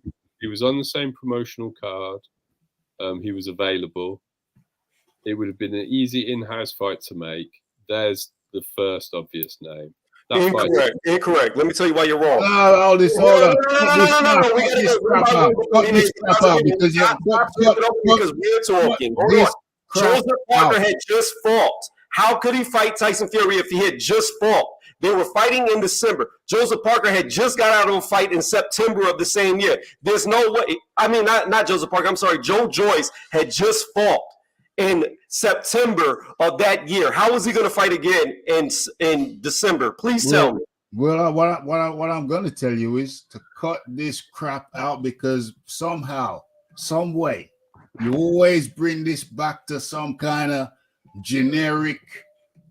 What is generic? Hold on. Can I get some airtime? Can I get some airtime? You always bring it back to some generic Joshua ducked Wilder, Joshua ducked Fury. What we got? Where you gonna go? Where you gonna go next? You're gonna come to the 50 million Instagram offer. Okay. We were talking about Fury. We were talking about Fury versus Chisora. Going around with those generic arguments which have been done 500,000 times. Okay, nobody's talking about AJ. AJ was off the table. I cannot do that. I just can't. You're so scared of the truth that you can't even let the truth be said. Because whenever I call it a fact, now you're chiming up like you're scared. Look, you said you're all about rap battling, but you're too scared for me to talk facts. No. So here's because nobody's talking about AJ. We were talking about Fury and Chisora. You heard AJ's name and you got emotional. That's all this is. No, I didn't get emotional, but I can't be entertaining some generic nonsense. Okay, it's not generic. Let's get off of AJ. We don't care about AJ. Because you said, allow me He's so scared. Can I talk? Can I actually talk? Can I say something? You cut me off. So what? So you've been talking for a hell of a long time. I mean, there's a lot of people up here. Back to what John said. There's a lot of people up here, and at times I'm gonna have to cut you off because there's a lot of people up here. I made a point, you jumped in to save the conversation immediately. There's a lot of people up here with things to say, and if you just allow me to speak, then we could move it on. So which topic are we talking about? Go ahead, get it out so I can finish with the facts. Thank you. I'm not even gonna spend. I'm only gonna spend a couple of seconds on this because I cannot and will not entertain the same old repetitive garbaggio. But I will tell you this. You said that Joshua ducked Fury. Fury made Joshua an offer and said, I'll fight you in December. That's just after he lost to Usyk the second time. He said, I'll fight you in December. Why he wanted to fight the guy who just lost to Usyk, I don't know. It made no sense, but Joshua said, okay, I'll fight you late December. Fury said, no, it's got to be early December because I'm fighting Usyk in like February. Joshua said, nah, I'll be ready in late December. Oh, Fury said, okay, well, forget it then. Because I'll be fighting Usyk at the end of February, so late December is out of the question. Fury has not fought. Not in December, not in January, February, March, April. He hasn't fought yet. He's going to fight in Ngannou whenever, the end of September. So how can you say Joshua turned down Fury? And that's just the last time. And I ain't going to go into the previous times. But I can't let you say that when it's blatantly untrue, Mr. Tony. Okay, are you done? Are you done? Can't do that. Can't do that. Are you done? Are you done? Can't do that. Because you always make this about AJ. Because you no. You just said something. You just said something which Me and John were talking, and he already conceded the point with AJ. Now here's the fact. Listen, there's you and John was talking, and that's all good. But there's like 4 people up here. Not 2, 4 people up here. There's 4 people up here. You know what I'm saying? Okay, why are you so scared for me to check John on his facts? Why are you so scared right now? It's some repetitive bullshit, my No, friend. we're not talking about AJ. All you heard was AJ and everything else shut down. So can we continue? You said you're going to make your statement, then we can move on. So can me and John move on now? Well, listen, there's 4P. You forget there's a guy called Strangeness right there. Bro, he's so scared for me to come back. Like, why can't you? As long as me and you have been going back and forth, if you just let me state the facts, it would be much quicker. It is repetitive. It's not repetitive. It's not repetitive. Look, you're so scared. You're so scared. It's crazy. And we ain't going to be doing it tonight, mate. You see how scared he is, Strange? He's so scared whenever I speak facts. He gets terrified that he can't be quiet for 2 seconds. The last time me and you spoke, Tony Reviews, you rage quit. You rage quit. Guess to what you're doing right now. You do what you do right now. You won't be quiet while I talk, and you just keep talking while I talk. So there's no point in saying. You rage quit. Let's try to go back to what we were saying. Hold on, John. Here, let me make my point while he's quiet for 2 seconds. Wait, John, let me make my point, John. You said Joe Joyce could have fought Tyson Fury in December. That's a lie. Joe Joyce had fought at the end of September, which meant he had no time to prepare or train for Tyson Fury. He fought Joseph Parker in late September. So that right there kills your point altogether that they could have fought. 24th of December. However, I don't understand why Tyson Fury had to fight in December. That's like, why was that date so fixed? Because the reason why was no, Rafi just told you. No, Tony, you constantly do this. You interrupt people while they're talking. But you interrupted me the whole time I was talking, trying to make my point. The whole time I was talking like Rafi, you interrupted me. What you do, you interrupt people while they're talking, and then as soon as they say anything else, you say that they're interrupting you. But you started the interruption, so people never get to finish their points. This happens every time. So, Joe Joyce was a fighter that was an in-house fighter. Now, I know at the time, a lot of people did actually think it was a good fight for Tyson Fury. There was no 100% requirement for Tyson Fury to fight in December. That wasn't a must-have happen. Yes, he did fight on the 24th of September. However, Anthony Joshua had fought about 4 to 5 weeks prior to that. And initially, Tyson Fury had told him that he wanted to fight him in November. So my point is, that's just one fighter in the top 15. Derek wasn't in the top 15, which was my point. And there was no particular reason that Tyson had to fight in December. That was my point. Okay, so now that you're done talking, we concluded, because you talked over me the whole time trying to conceal it, that Joe Joyce had just fought Joseph Parker. So the guy that you said Tyson Fury should have fought, he could not fight. The reason why Tyson Fury wanted to fight in December was because originally, Usyk and Tyson Fury were supposed to fight in February of this year. That's why he was rushing to get the December fight, because he had been inactive for so long since beating Dillian White, knocking him out, that he wanted to get a fight in before he fought Usyk. Now, the Usyk and Tyson Fury, we could get into that if we want to. It didn't happen, but it was supposed to happen in February. That was the rush for December. No, that was hold on, I'm not done talking. That's rubbish. I asked you, who else could he have fought? You said Joe Joyce. That's not a possibility. Joseph Parker wasn't a possibility because he just lost. Who else in the top 15 could he have fought at that time? But my point is that December's not cast in stone. I'll go through the top 15 now and list them out from the time if you want. There are other people available. Also, when was Dillian White fight? That was March. Was it March or February? Why, if Tyson's so worried about activity, why didn't he just line up another fight after the Dillian White fight?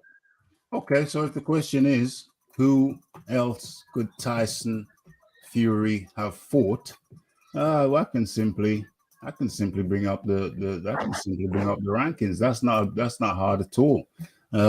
As a matter of fact, hold on. Let me show the rankings. Hold on. Hold I would on. like to see Hrgovic fight Fury and see how. Yeah, that he goes. couldn't. He couldn't. Strange. Hrgovic had just fought Zilli Zhang, and a lot of people thought he lost to Zilli Zhang. So Right, okay. who else could he have fought? Okay. Well, we got the rankings up. We got the rankings up here. Hopefully, you can see it on your screens. Okay. Anthony Joshua was Tyson Fury declined Anthony Joshua in late December. And before I even Tyson Fury declined Anthony Joshua in late. Joshua said I'll fight you in late December. Tyson Fury declined. Okay, but before we get into that, Frank Sanchez is an option. Yeah, he didn't want Frank Sanchez. Martin Bacoli. Before I even get into reading the list, Martin Bacoli was there. I want to say that Ruiz was it Ruiz? Martin Bacoli was available. Didn't want it. But before we even go into that, let's not forget who Tyson Fury had in the ring with him. I'm about to hear everything at the end of the Chisora fight. It was none other than Francis Ngannou. Do I need to remind you? So we're talking about Francis Ngannou, the guy is fighting now. Has it never crossed your mind, Tony Reviews, that was Tyson Fury's plan all along? That's why he made the negotiations with Alexander Usyk virtually impossible demands. There's an argument, Tony's review, that was his plan all along. And Frank Sanchez, but then if you want to dismiss that, then Frank Sanchez was available. No, he wasn't. No, he wasn't. Okay. Forget about Frank Sanchez.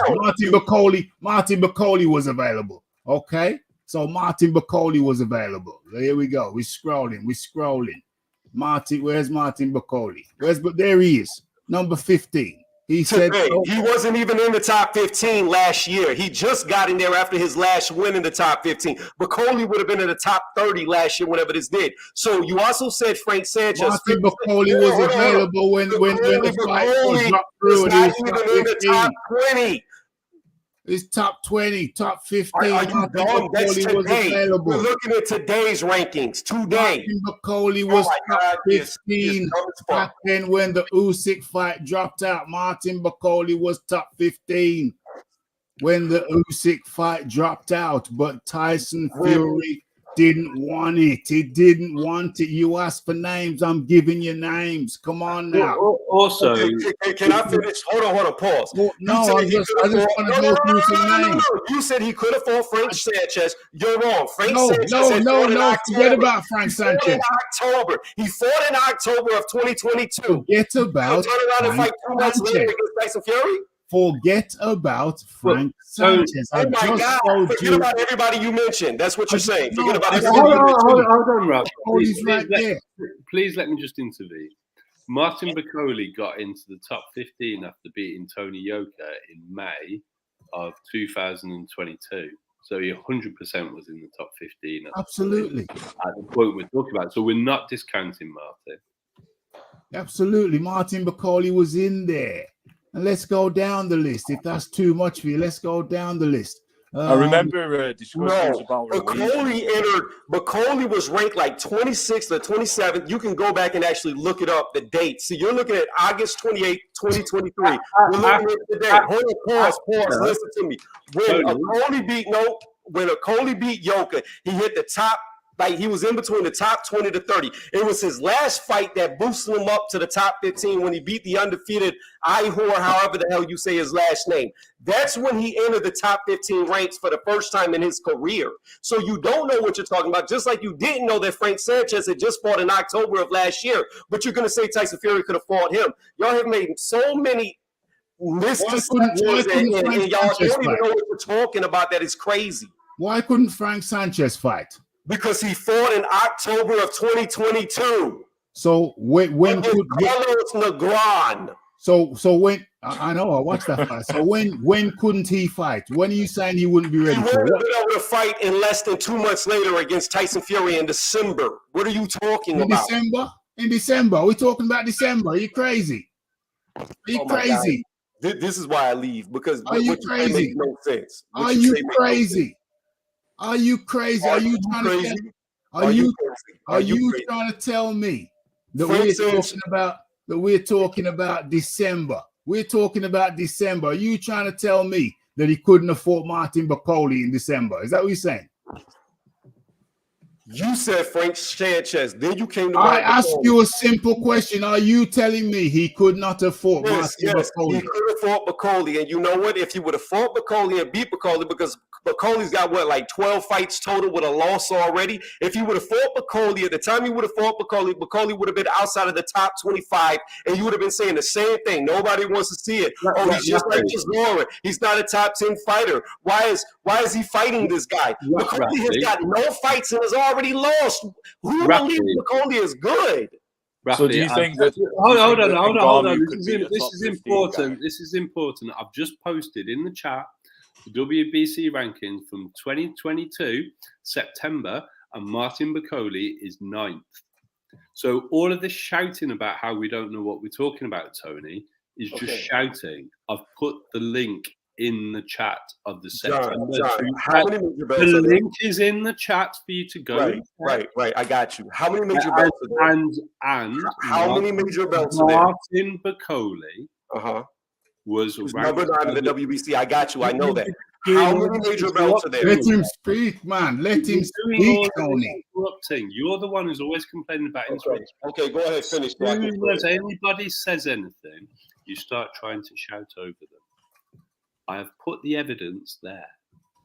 He was 9th in the WBC rankings in September. I can't see it. 2022. Put it in the private chat. Put it in the chat of the show. I can put it in the private chat as well. Okay, we got you, John. Now, my question to you is, how many sanctioning bodies are there for major titles? How many?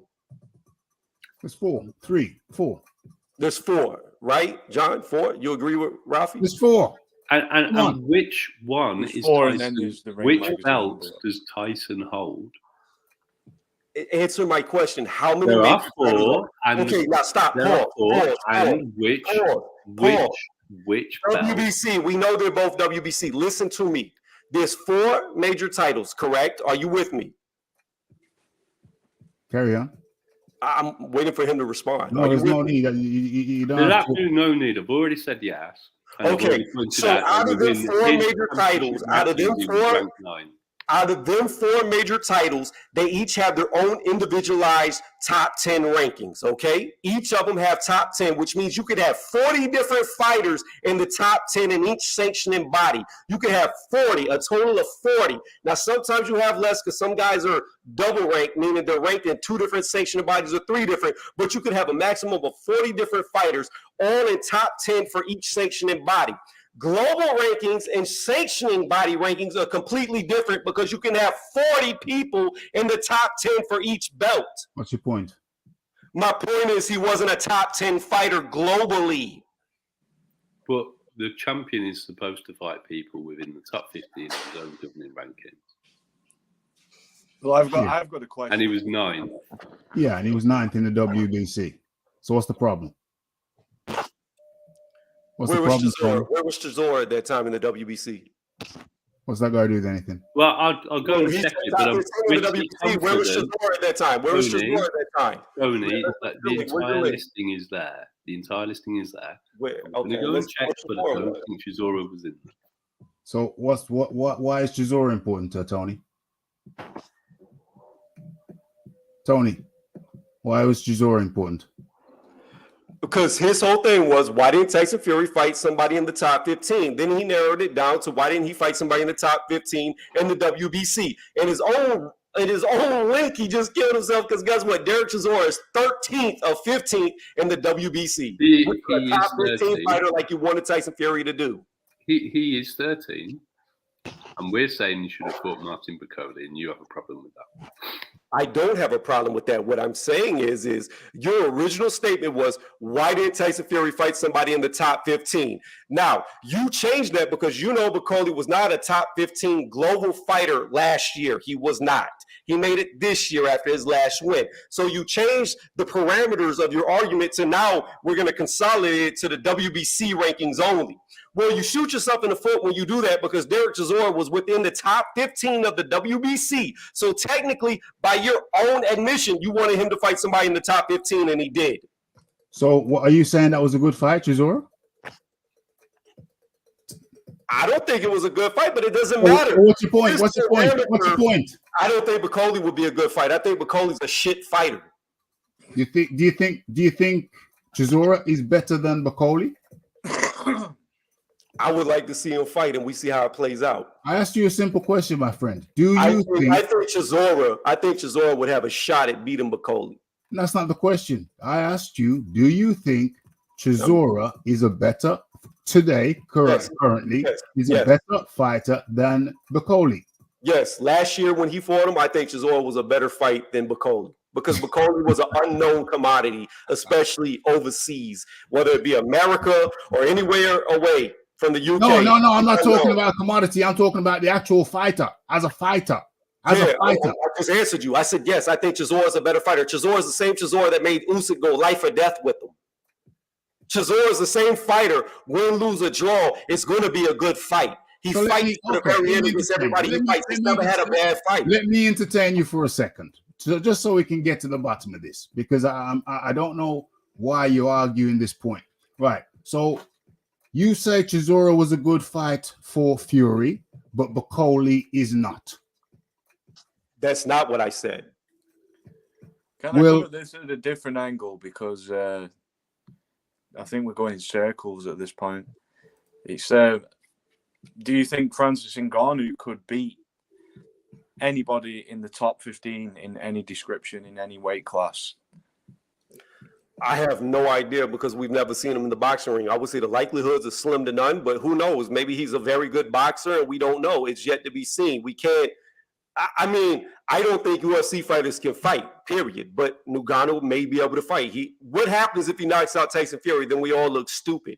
We don't know till it happens. But here's the problem with that. Eddie Hearn wanted Joshua to fight Francis Ngannou. Deontay Wilder wanted to fight Francis Ngannou. Usyk, Aegis Clamus, the manager for Usyk, wanted him to fight Francis Ngannou. Frank Warren and Tyson Fury wanted to fight Francis Ngannou. Why? Because it's the biggest money fight in boxing. So if all four of the top guys want it, why am I going to be mad at Tyson Fury for getting it? Well, you're all over the place. You're all over the place. On the one hand, on the one hand, you say Chisora is a good fight for Fury. Then on the other hand, you say Bacoli is not good enough to fight Fury. And then on the flip it again, and you say that Ngannou could be a great fight for Fury, but Bacoli is not. What I said. I This didn't is say anything of the such. That's me paraphrasing. You mistranslated me so inaccurately. No. That's effectively what you said. You said Chisora is a good fight for Fury. Bacoli wouldn't be a good fight for Fury. And then I did not say that. I did not say it would not be a good fight. I never said Bacoli versus Fury would not be a good fight. Bacoli ain't good for Fury. You said that's not a good matchup because he's not known all over the world. That's what you said. I said if Fury would have beat Bacoli, we would be sitting here saying the same shit that we're saying about him beating Chisora because he was an unknown commodity. Nobody knew who he was outside of the UK. So if Fury would have beat this unknown guy, we would be treating it just like he beat Chisora. It would be no different. That's what I said. Okay, so what's the solution?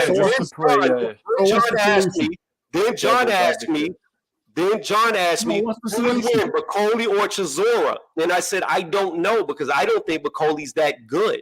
Okay. Chisora very well could beat him. I don't know. So what's the solution then? What's the solution? You're saying these guys are problems. These guys are problems. They're not good enough. What's the solution then? Who should Fury be fighting? No. The whole thing that started from all of this was this. Top 10.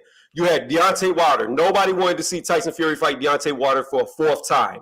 Okay, he already beat Otto Wallin. Nobody wanted to see that again. Otto Wallin's been in the top 15 as well. Andrew Ruiz Jr. had fought, was it Molina? I don't remember. I think it was Molina, one of them.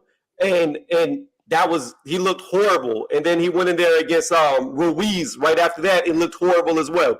So he was out of the question with the Ruiz fight. Then you had Frank Sanchez, who had just fought in You had Hrgovic, who had just fought Zhilei Zhang in September.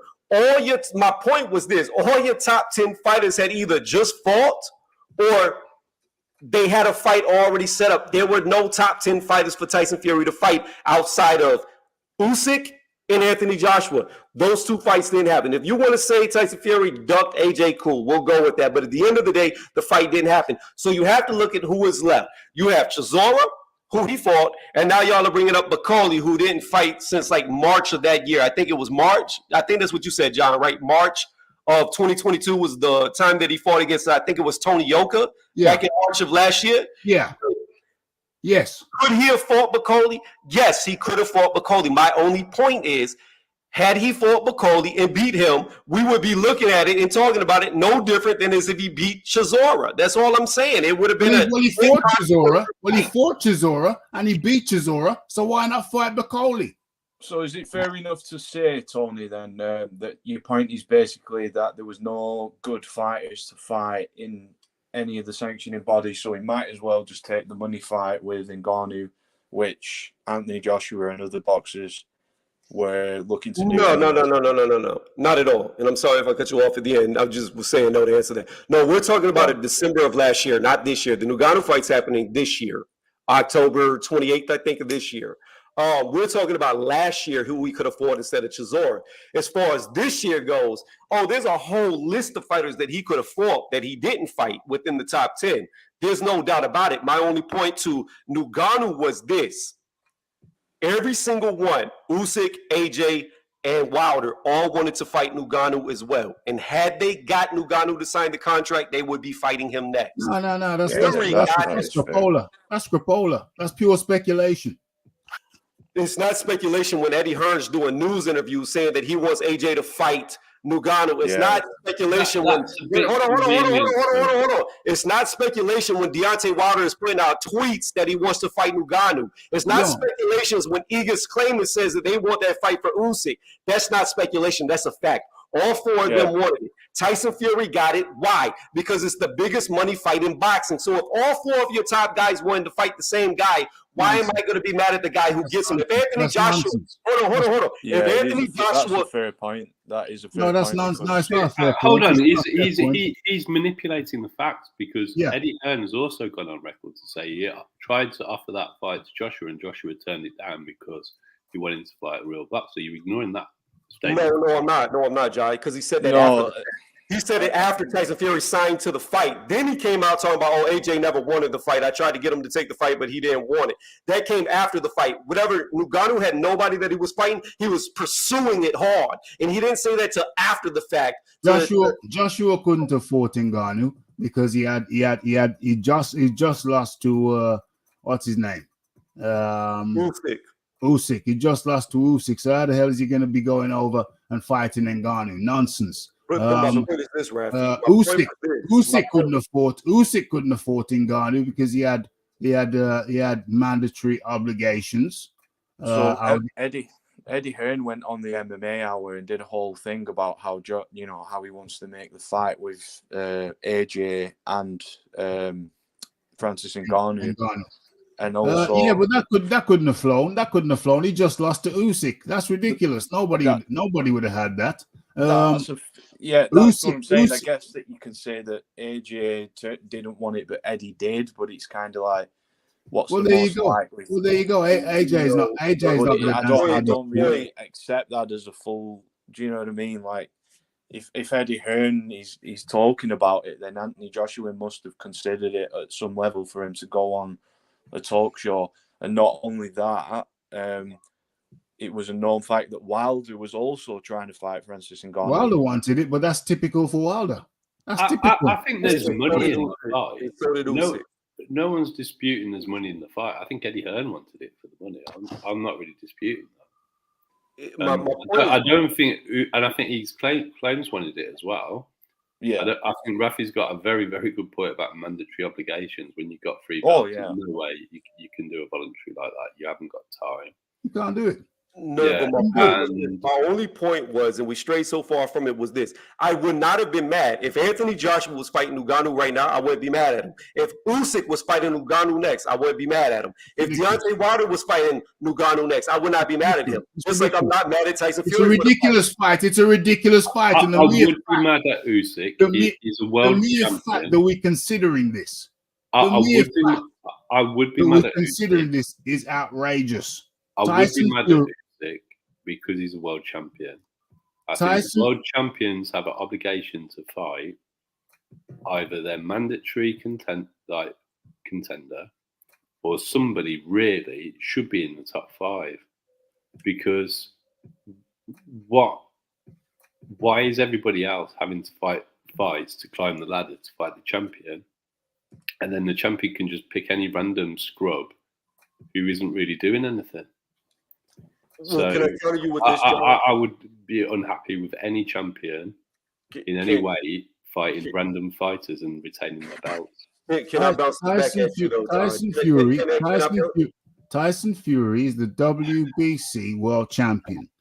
Tyson Fury is in a position to fight Oleksandr Usyk for the first undisputed heavyweight clash in excess of 30 years. Tyson Fury instead is fighting Francis Ngannou in an MMA guy who has never had a professional boxing fight. Tyson Fury is fighting a boxing novice. Tyson Fury, the WBC champion, is fighting a boxing novice instead of fighting Usyk for undisputed. That is totally, or a top 15 guy. Okay. That is totally and wholly unacceptable. Okay, so this is where logic, and this is why I don't know how we got here. No. I don't know why we're here. I don't know how we got This where is you where I guys here. rage quit. This is where I rage quit because it's like logic escapes you, Rafi. John, let me ask you this. I'm gonna use Logic you, escaped you when you took us over here, and I don't know why we're here. This is what you don't understand. I don't know why we're here. All four of the top fighters wanted to fight Ngannou. Why? Because you could fight for undisputed and make maybe $40 to $50 million, or you could go fight Francis Ngannou and make $100 million. Which fight are you going to take? You're going to go for the money, period. I think that's unproven for starters. I think only the managers of the fighters were interested in the fight because the Saudi company, which is a rival company to Skills Challenge, are trying to push it. Whether it will actually deliver the purses you're talking about, I'm not too sure about. We'll find out when the Forbes list is released next year. It's an unknown quantity. You're portraying this as if it's the biggest money fight in boxing, and I think that the offer that the Saudis put to Tyson Fury to fight Usyk in Saudi Arabia would have put him on the Forbes list in the same way it put Anthony Joshua on the Forbes list when he fought Usyk last year. So I disagree. You don't have evidence. It's supposition at the moment. We won't know until the purses are released. I do agree that the managers of both AJ and Usyk were interested in it, but they're managers. It's their job to look at financial opportunities. As boxers and as heavyweight champions, I don't think they should be taking on ranked novices. But would you agree that he's at least talked to AJ about it for him to actually go? I think both the managers have been interested interest in the fight. I think the managers have been interested in the fight. I actually genuinely think AJ did turn the fight down because it's been shown that Anthony Joshua does command big purses. He's the only boxer on the Forbes list last year. I think his stock has dropped. I think his monetary value is probably better than where his ranking is at the moment. John, you said I want to watch that interview because I'm sure that Eddie Hearn is. I'd have to look at it again. But he said AJ wanted the fight. He literally said it out his mouth. John, you said we have no evidence. AJ often disagrees with things that Eddie Hearn says. John, you said we have no evidence that it's going to be successful, correct?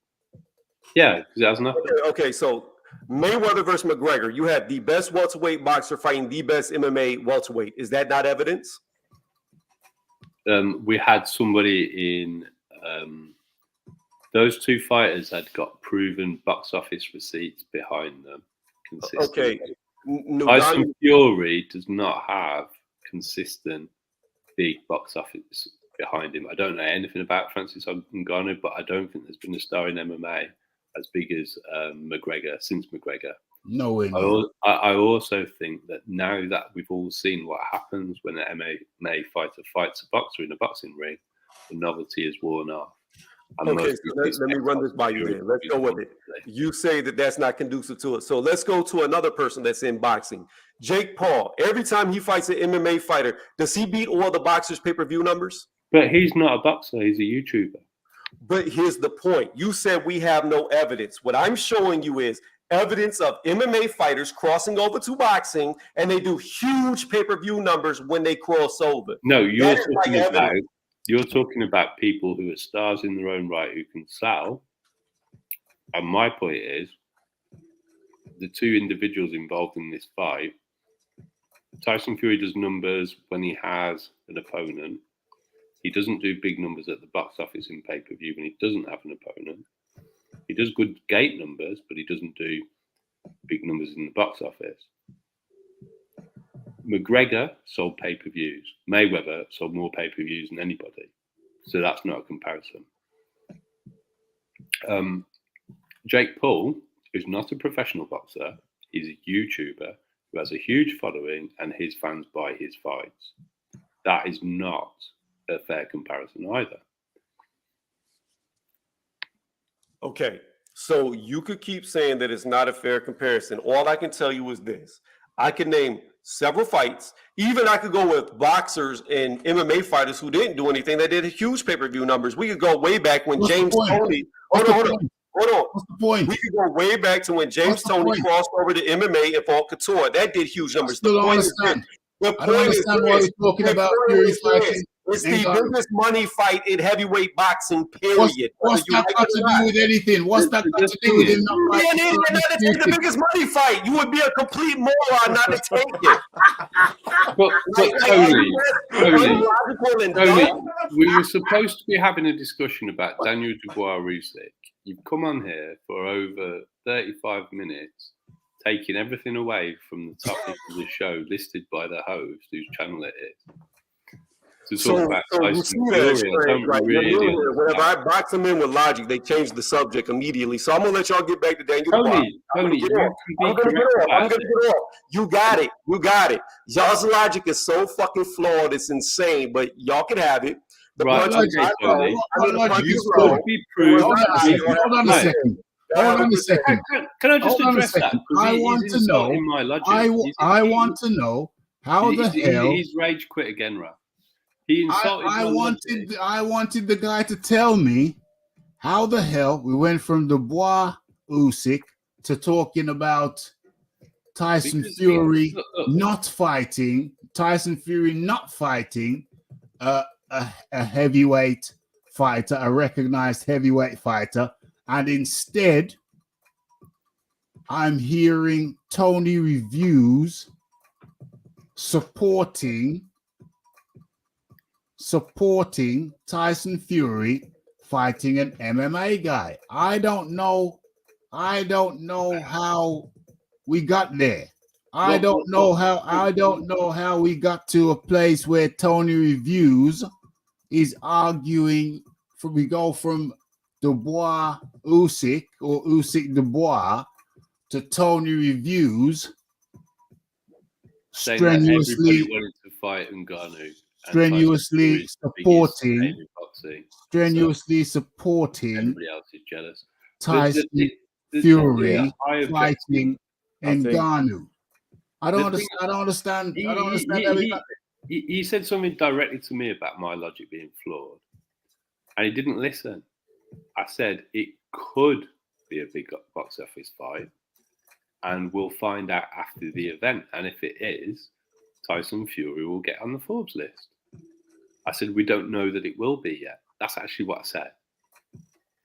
But I don't think that those two guys have sold the same number of pay-per-views as Mayweather and McGregor. I think this may have partially been my fault, actually, because we got to a point where we were talking about Fury versus Usyk, and I was like, well, we can talk about that if I'd be happy to talk about that. But then we went to like 4 or 5 different subjects, so I don't know But really, Tony always does this. He comes, he interrupts everyone, shouts really loudly, and he thinks that proves that he's correct. I was about to get other evidence to suggest that a couple of months before the rankings that I did put up showing Bugatti was in the top 10, Derek wasn't in the top 15 and Martin was. And that was from July of that year. It's a But shame he was so busy shouting, I couldn't about, actually bring that evidence up. The Joe Joyce fight could have happened in January, which was my other point, seeing as he wanted to fight AJ in November. But what he does is he shouts over everybody, so nobody can actually say anything. Tony always finds a way to escape before I can actually corner him and find out what is going on.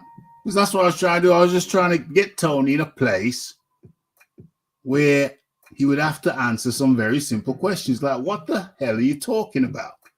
Why are you saying that, no, he shouldn't fight this heavyweight fighter?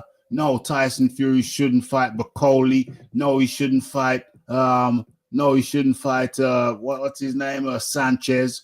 He shouldn't fight those guys, but he should fight a guy who's never had one professional boxing match.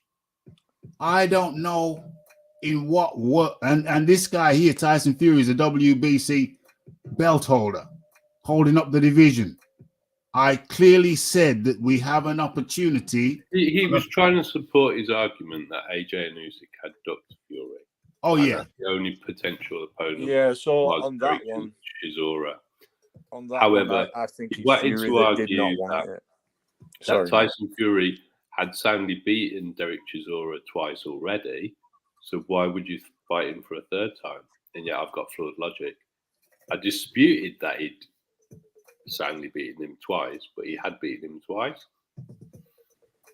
And we were trying to go through the top 15, and he was just doing a lot of shouting and interrupting, so we couldn't actually go through them. Oh, yeah, we couldn't get through the top 15. We couldn't get anywhere. Sanchez and Joe Joyce. I don't know why he couldn't have fought Joe Joyce in January, but he wouldn't answer that question. He just shouted. I brought up the rankings. I said, Bacoli, no, Bacoli's out. Yeah, well, he disputed those rankings because of the age, so went off and got some older ones from the time, and he disputed them because it was WBC. But we're the ones who've been inconsistent. Derek was in the ones from September, but I think they might have been close to signing the fight then. From July, he wasn't in the July ones. I was going to go and find the August ones as well, but Martin was in them for both times. So Martin was a good potential opponent who didn't have anything going on. Well, I think it's just a thing where if you talk about that many different subjects, like how can you make sense of it all? So it's no point in going over it at this point. I'm going to address Big Boys there because he interrupts us consistently. We never get to make a point. I was going to say, I reckon Tony had enough of having to not talk and listen. But when Tony he does talks, all of the talking. but when he talks, when he went off on a rant, he's the one who's cutting off people. At one point when he was ranting, I went to the toilet, I made some toast, and I came back and he was still talking. That's true. Tony's the one who listen, go back with a stopwatch, listen to how much airtime Tony gets, and you will find that it's plenty. And also, we're the ones with the flawed logic, but we're supposed to be talking about a low blow. Yeah. From a fight at the weekend, and we've ended up in this mess a long way away from anywhere that we went, jumping from topic to topic. Yeah. I mean, somehow. I don't understand why it started off that he didn't like Usyk because he's ducking Tyson Fury. Yeah, I think if you think that Usyk's ducking Fury at this point, I think you're not. I don't agree on that one, but yeah, man, I'm confused. Flawed logic from the start. What's the poll? Where's the poll? What's the poll? The poll is whether it's a low blow. Yeah. The poll's still there. I'm not going to cut that off until the very, very end of the show. And listen, Tony, you jump. It's the second time you've jumped off. It's the second time you've rage quit. When I was just about the last time you rage quit was when I challenged you on the Instagram offer and said it was bogus, and then you rage quit. And then But he'd also got upset about the evidence that I'd put in from WADA about when Meldonium was banned, and it showed that he was miles off. And then he said there was something wrong with what I said, so he proved himself right. But he said it had been banned since 2008, and I clearly showed that it had been banned, put on the watch list the year before, banned the year that I said it was, and people were given a period of grace to let it clear the system. Yeah. But because it wasn't exactly what I said before I put the evidence on there, I was wrong. But Tony had said it'd been banned since 2008. So even though he was more wrong, he was right. Hey, Tony, you got to stop rage quitting, mate. You got to stop rage quitting. It's crazy, It's a shame because there were some things that there were some points that I found myself agreeing with, or I wanted to explore a bit more and talk about a bit more. I guess we've all got different opinions on different stuff. All the promoters seeing the financial potential of fighting in Ghana, I'm not going to argue against. And it could turn out to be a big money fight. I'm just questioning it's not a guarantee. Yeah, I was going to come at it at a totally different angle, that what actually constitutes wrong and right in boxing and combat sports, because guys like us who probably look at the techniques and we want to see good fights from a prestige point of view. We want to see guys who are going to be good fight, great fighters going against great fighters, the best going against the best. But it's also entertainment, and also the rankings. Like the rankings aren't as set in stone as people think. You know what I mean? Obviously, promoters and people who are in boxing that have a lot of influence, they definitely shape the rankings into the favor of their fighters and things like that. And a lot of times, sometimes I'll just want to watch a fight just because of like Jake Paul and Nate Diaz. They wouldn't be able to beat a decent professional boxer who's had maybe 10 fights or something like that. But I was interested in the story and the promotion. I don't think you should be so rude to Tommy Fury. Stranger. Well, it was a joke. Sorry. I didn't hear all of it, so I was like, "Was that a joke?" No. Yeah, that's a joke. I don't think Tommy Fury is actually a legit pro. It's just he's not. He's not. He really isn't. That's another thing, how people can be fooled. Just like if you have the name Fury, people are going to tune in, aren't they? Do you know what I mean? So, well, there's an element of that. I think there's also an element that yes, it is entertainment, but all sport is entertainment, and you don't get into a World Cup final randomly by just sort of being popular. Yeah, so there's got to be some sort of standard that the champions are held to. Yeah, there's got to be some kind of standards that a champion are held to. And if you're a champion, if you're a WBC heavyweight champion, if you're a unified heavyweight champion, you should not be fighting these types of fights when the undisputed is up for grabs. That's I agree on that one. That's my point. There shouldn't be any messing around. Undisputed is available, and you're going off. I think it's even worse.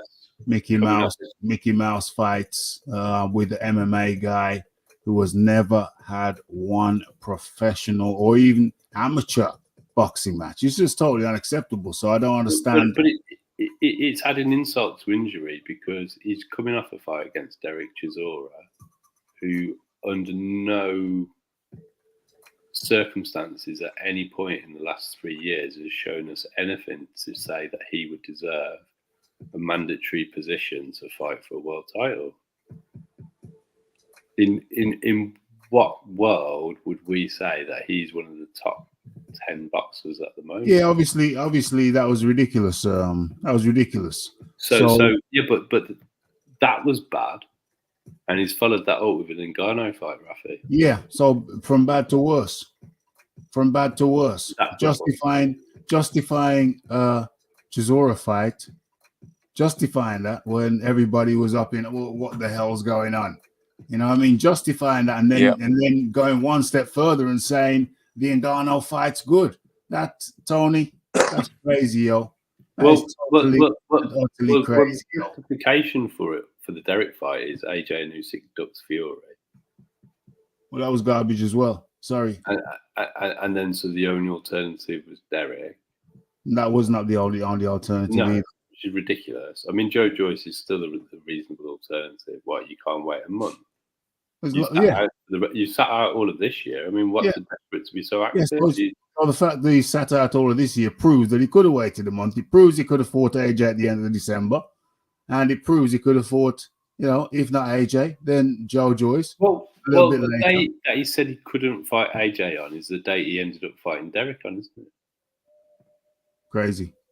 Absolutely crazy. The whole sort of Fury negotiations are clearly because it's a way of getting out of fights with trying to put the blame on somebody else. Absolutely crazy. It's greed, isn't it? It always comes down to greed at the end of the day. Well, you can just come up. You can just. I'm a Villa fan too. Yeah, you can come. You just can't come up with it. Well, it's obvious what's going on. It's obvious what the program is. It's obvious what the program is. It's a money thing. Tyson Fury, I'm seeing it like this. I'm seeing, Undisputed. And by the way, if I didn't make it clear, I would have rather seen Undisputed than any of those fights. I'm just sort of seeing it from like the promoter's kind of point of view and the money-making sort of point of view. And the fact that we as fans are happy to like watch Chisora, even though we know he's took loads of losses. I'm entertained by seeing him every time. Like, I might complain about it, but I think it's. I don't know. I just think I'm a fan of Derek, but I don't think that it's right he fights for a world title. No, definitely. And even though I thought Derek ended up being entertained by it. But to me, it wasn't an entertaining fight at all. It wasn't an entertaining fight at all. Chisora Fury. It was flat, actually. It was very flat. It was very flat. It was a waste of time. It was a waste of time. I didn't watch it because I was disgusted by the fact that it had been made. It's a waste of time.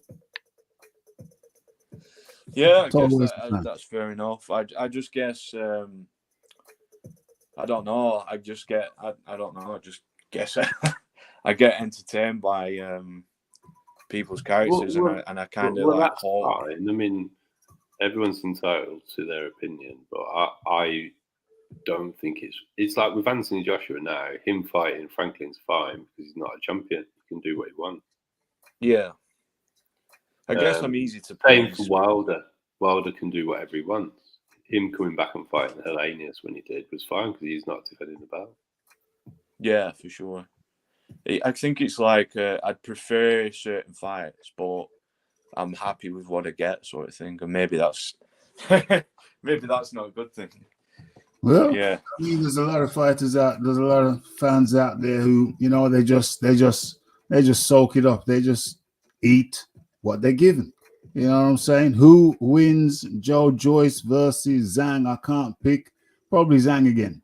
If Joe Joyce hasn't learned his lesson, he's taken. I don't think they're trained for a southpaw. I'm not convinced they're trained for a southpaw. I think something crazy happened in that camp. And when he was asked what the tactics was, he said, "Well, there was lots of different tactics." And then I said, "Well, name one," and he couldn't name one tactic.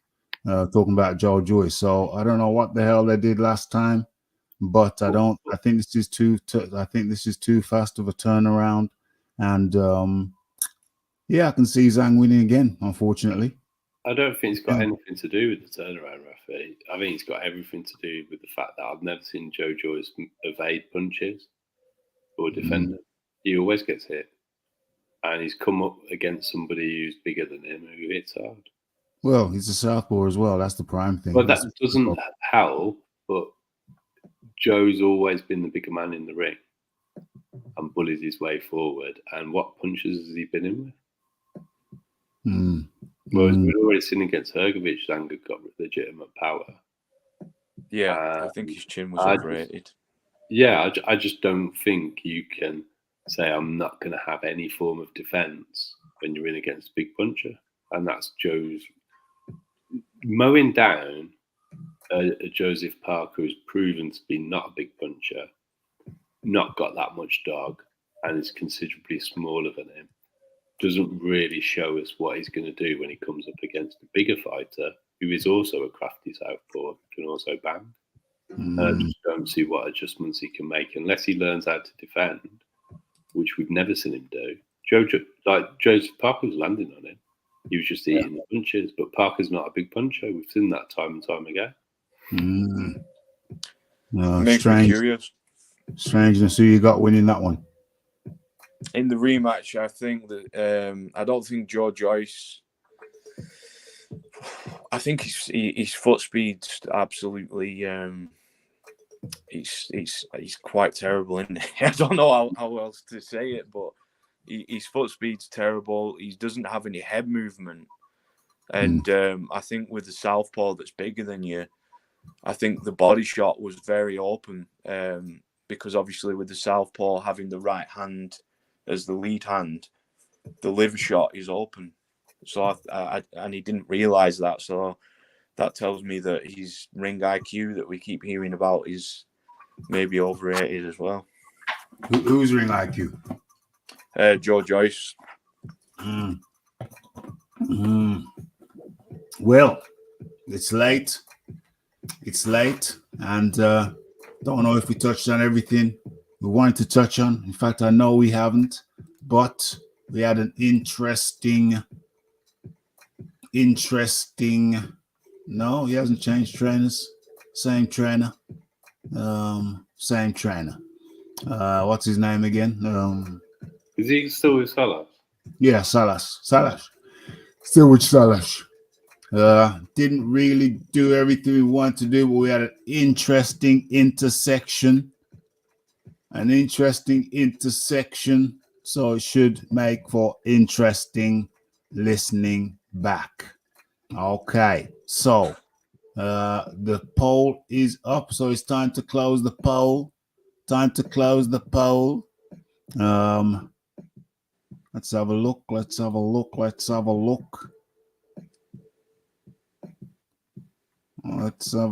Do I need to reload? Okay. Okay, it's a slow reload. Okay, we got it. Bump to the reload. Let's have a look. Let's paste. Okay, so was the punch illegal? 62% was the punch illegal. 62% said legal. 37%, hold on. The legal, 62% said legal. Oh, no, illegal. 62% said illegal. And 37% said legal. So what's that? That's pretty much 60-40. That's pretty much a 60-40 split. Of course, YouTube have taken their 1%. 1%. So where is that? There it is. I think that's got more to do with the fact it's 35 votes. So it gets rounded up and down. Yeah, it gets rounded up, but YouTube always takes a little bit, you know what I'm saying? They got to keep their lights on at their headquarters, YouTube headquarters. That goes towards the electric. It's like a poll tax, the YouTube poll tax. They're always taking a little bit. It's been a good turnout. Yes, it has. What are the likes saying? Have people been smashing the likes. Yeah, I don't know. Maybe not. What's the average? Who knows? Who cares? And so, John Daly, your final words, please. I think these narratives about whether the punch was low or not low are obscuring how vulnerable Daniel Dubois actually is. I've got real concerns if he gets in there with a heavy puncher. I think he doesn't last 3 rounds with any of the big punches in the heavyweight division. And he's been matched too softly, and he shouldn't have been stepped up like this. He's been handled badly. Thanks for having me on, Raf. It's been a good show. Very good indeed. Very good indeed. Nice for you to jump on, John. And then we have the strangeness. The strangeness. How did you find the channel? Yeah, I mean, it was great. It was entertaining. Had a lot of differing opinions. I think I'm pretty darn sure it was law at this stage, but I appreciate that people have different opinions, and that's just part of life.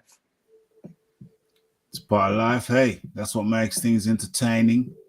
If we all agreed, it would be a boring old time. Indeed. So, gotta mix it up. Don't be afraid to be a lone voice, because sometimes the lone voice could be right. So, you don't need to be homogenized. You don't need to mix everything in so everything's the same. It's okay to be different. It's okay to have a different point of view. You know what I mean? And that's the message that I like to send out there to the universe. Strangeness, it's been good having you. Feel free to hit the subscribe button and jump into the lives, listen, or jump on if there's something that you wanna get joy in the conversation.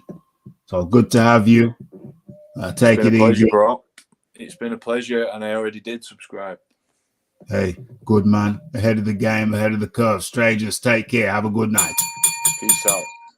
Peace out to the strangeness. Okay. And then there was one, because there can only be one. And what's going on here? Yeah, listen, I'm not here to be homogenized. I'm not here to be the same as everybody else. You know what I'm saying? It's okay to be a lone voice in the crowd.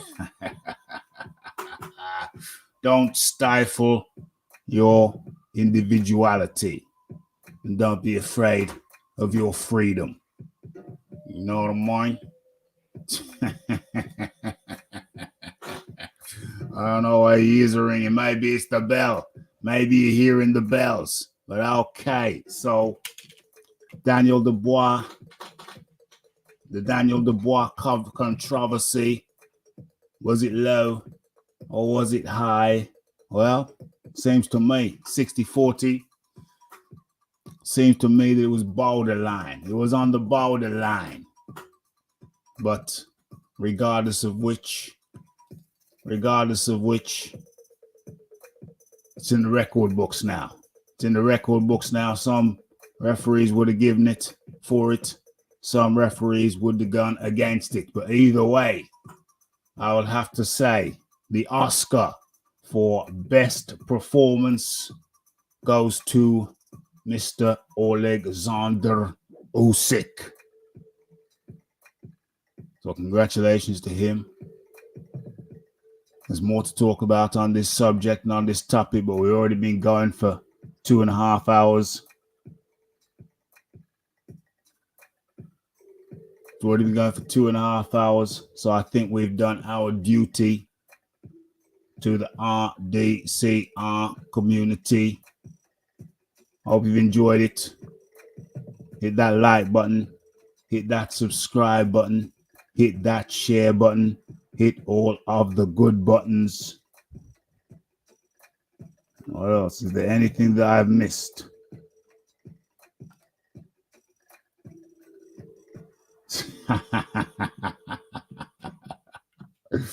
Great show, great discussion. The only thing missing was Mr. Mushrooms himself. Mr. Mushrooms himself. Yeah, where was Mr. Mushrooms? What's going on? What's going on? What's going on? Yeah. Think we've done it all. I don't think there's anything left for me to say other than congratulations to Alexander Usyk, the unified champ and the Oscar winner for best performance with the convulsions on the floor. The only thing left for me to say is, hold on, let me line this thing up properly. We got to go out properly. We got to go out right. We got to go out the way we came in. Let's get the screen right as I bid you all a fond farewell. Okay. So it's the Raphael Dawkins. It's the Combat Radio. It's the like. It's the subscribe. It's the comments. It's the shares. And it is the hitting the bell icon to stay updated with shooting news and notifications. Don't forget about the live show. Don't forget to follow me on Twitter. The only thing left for me to say is blessed.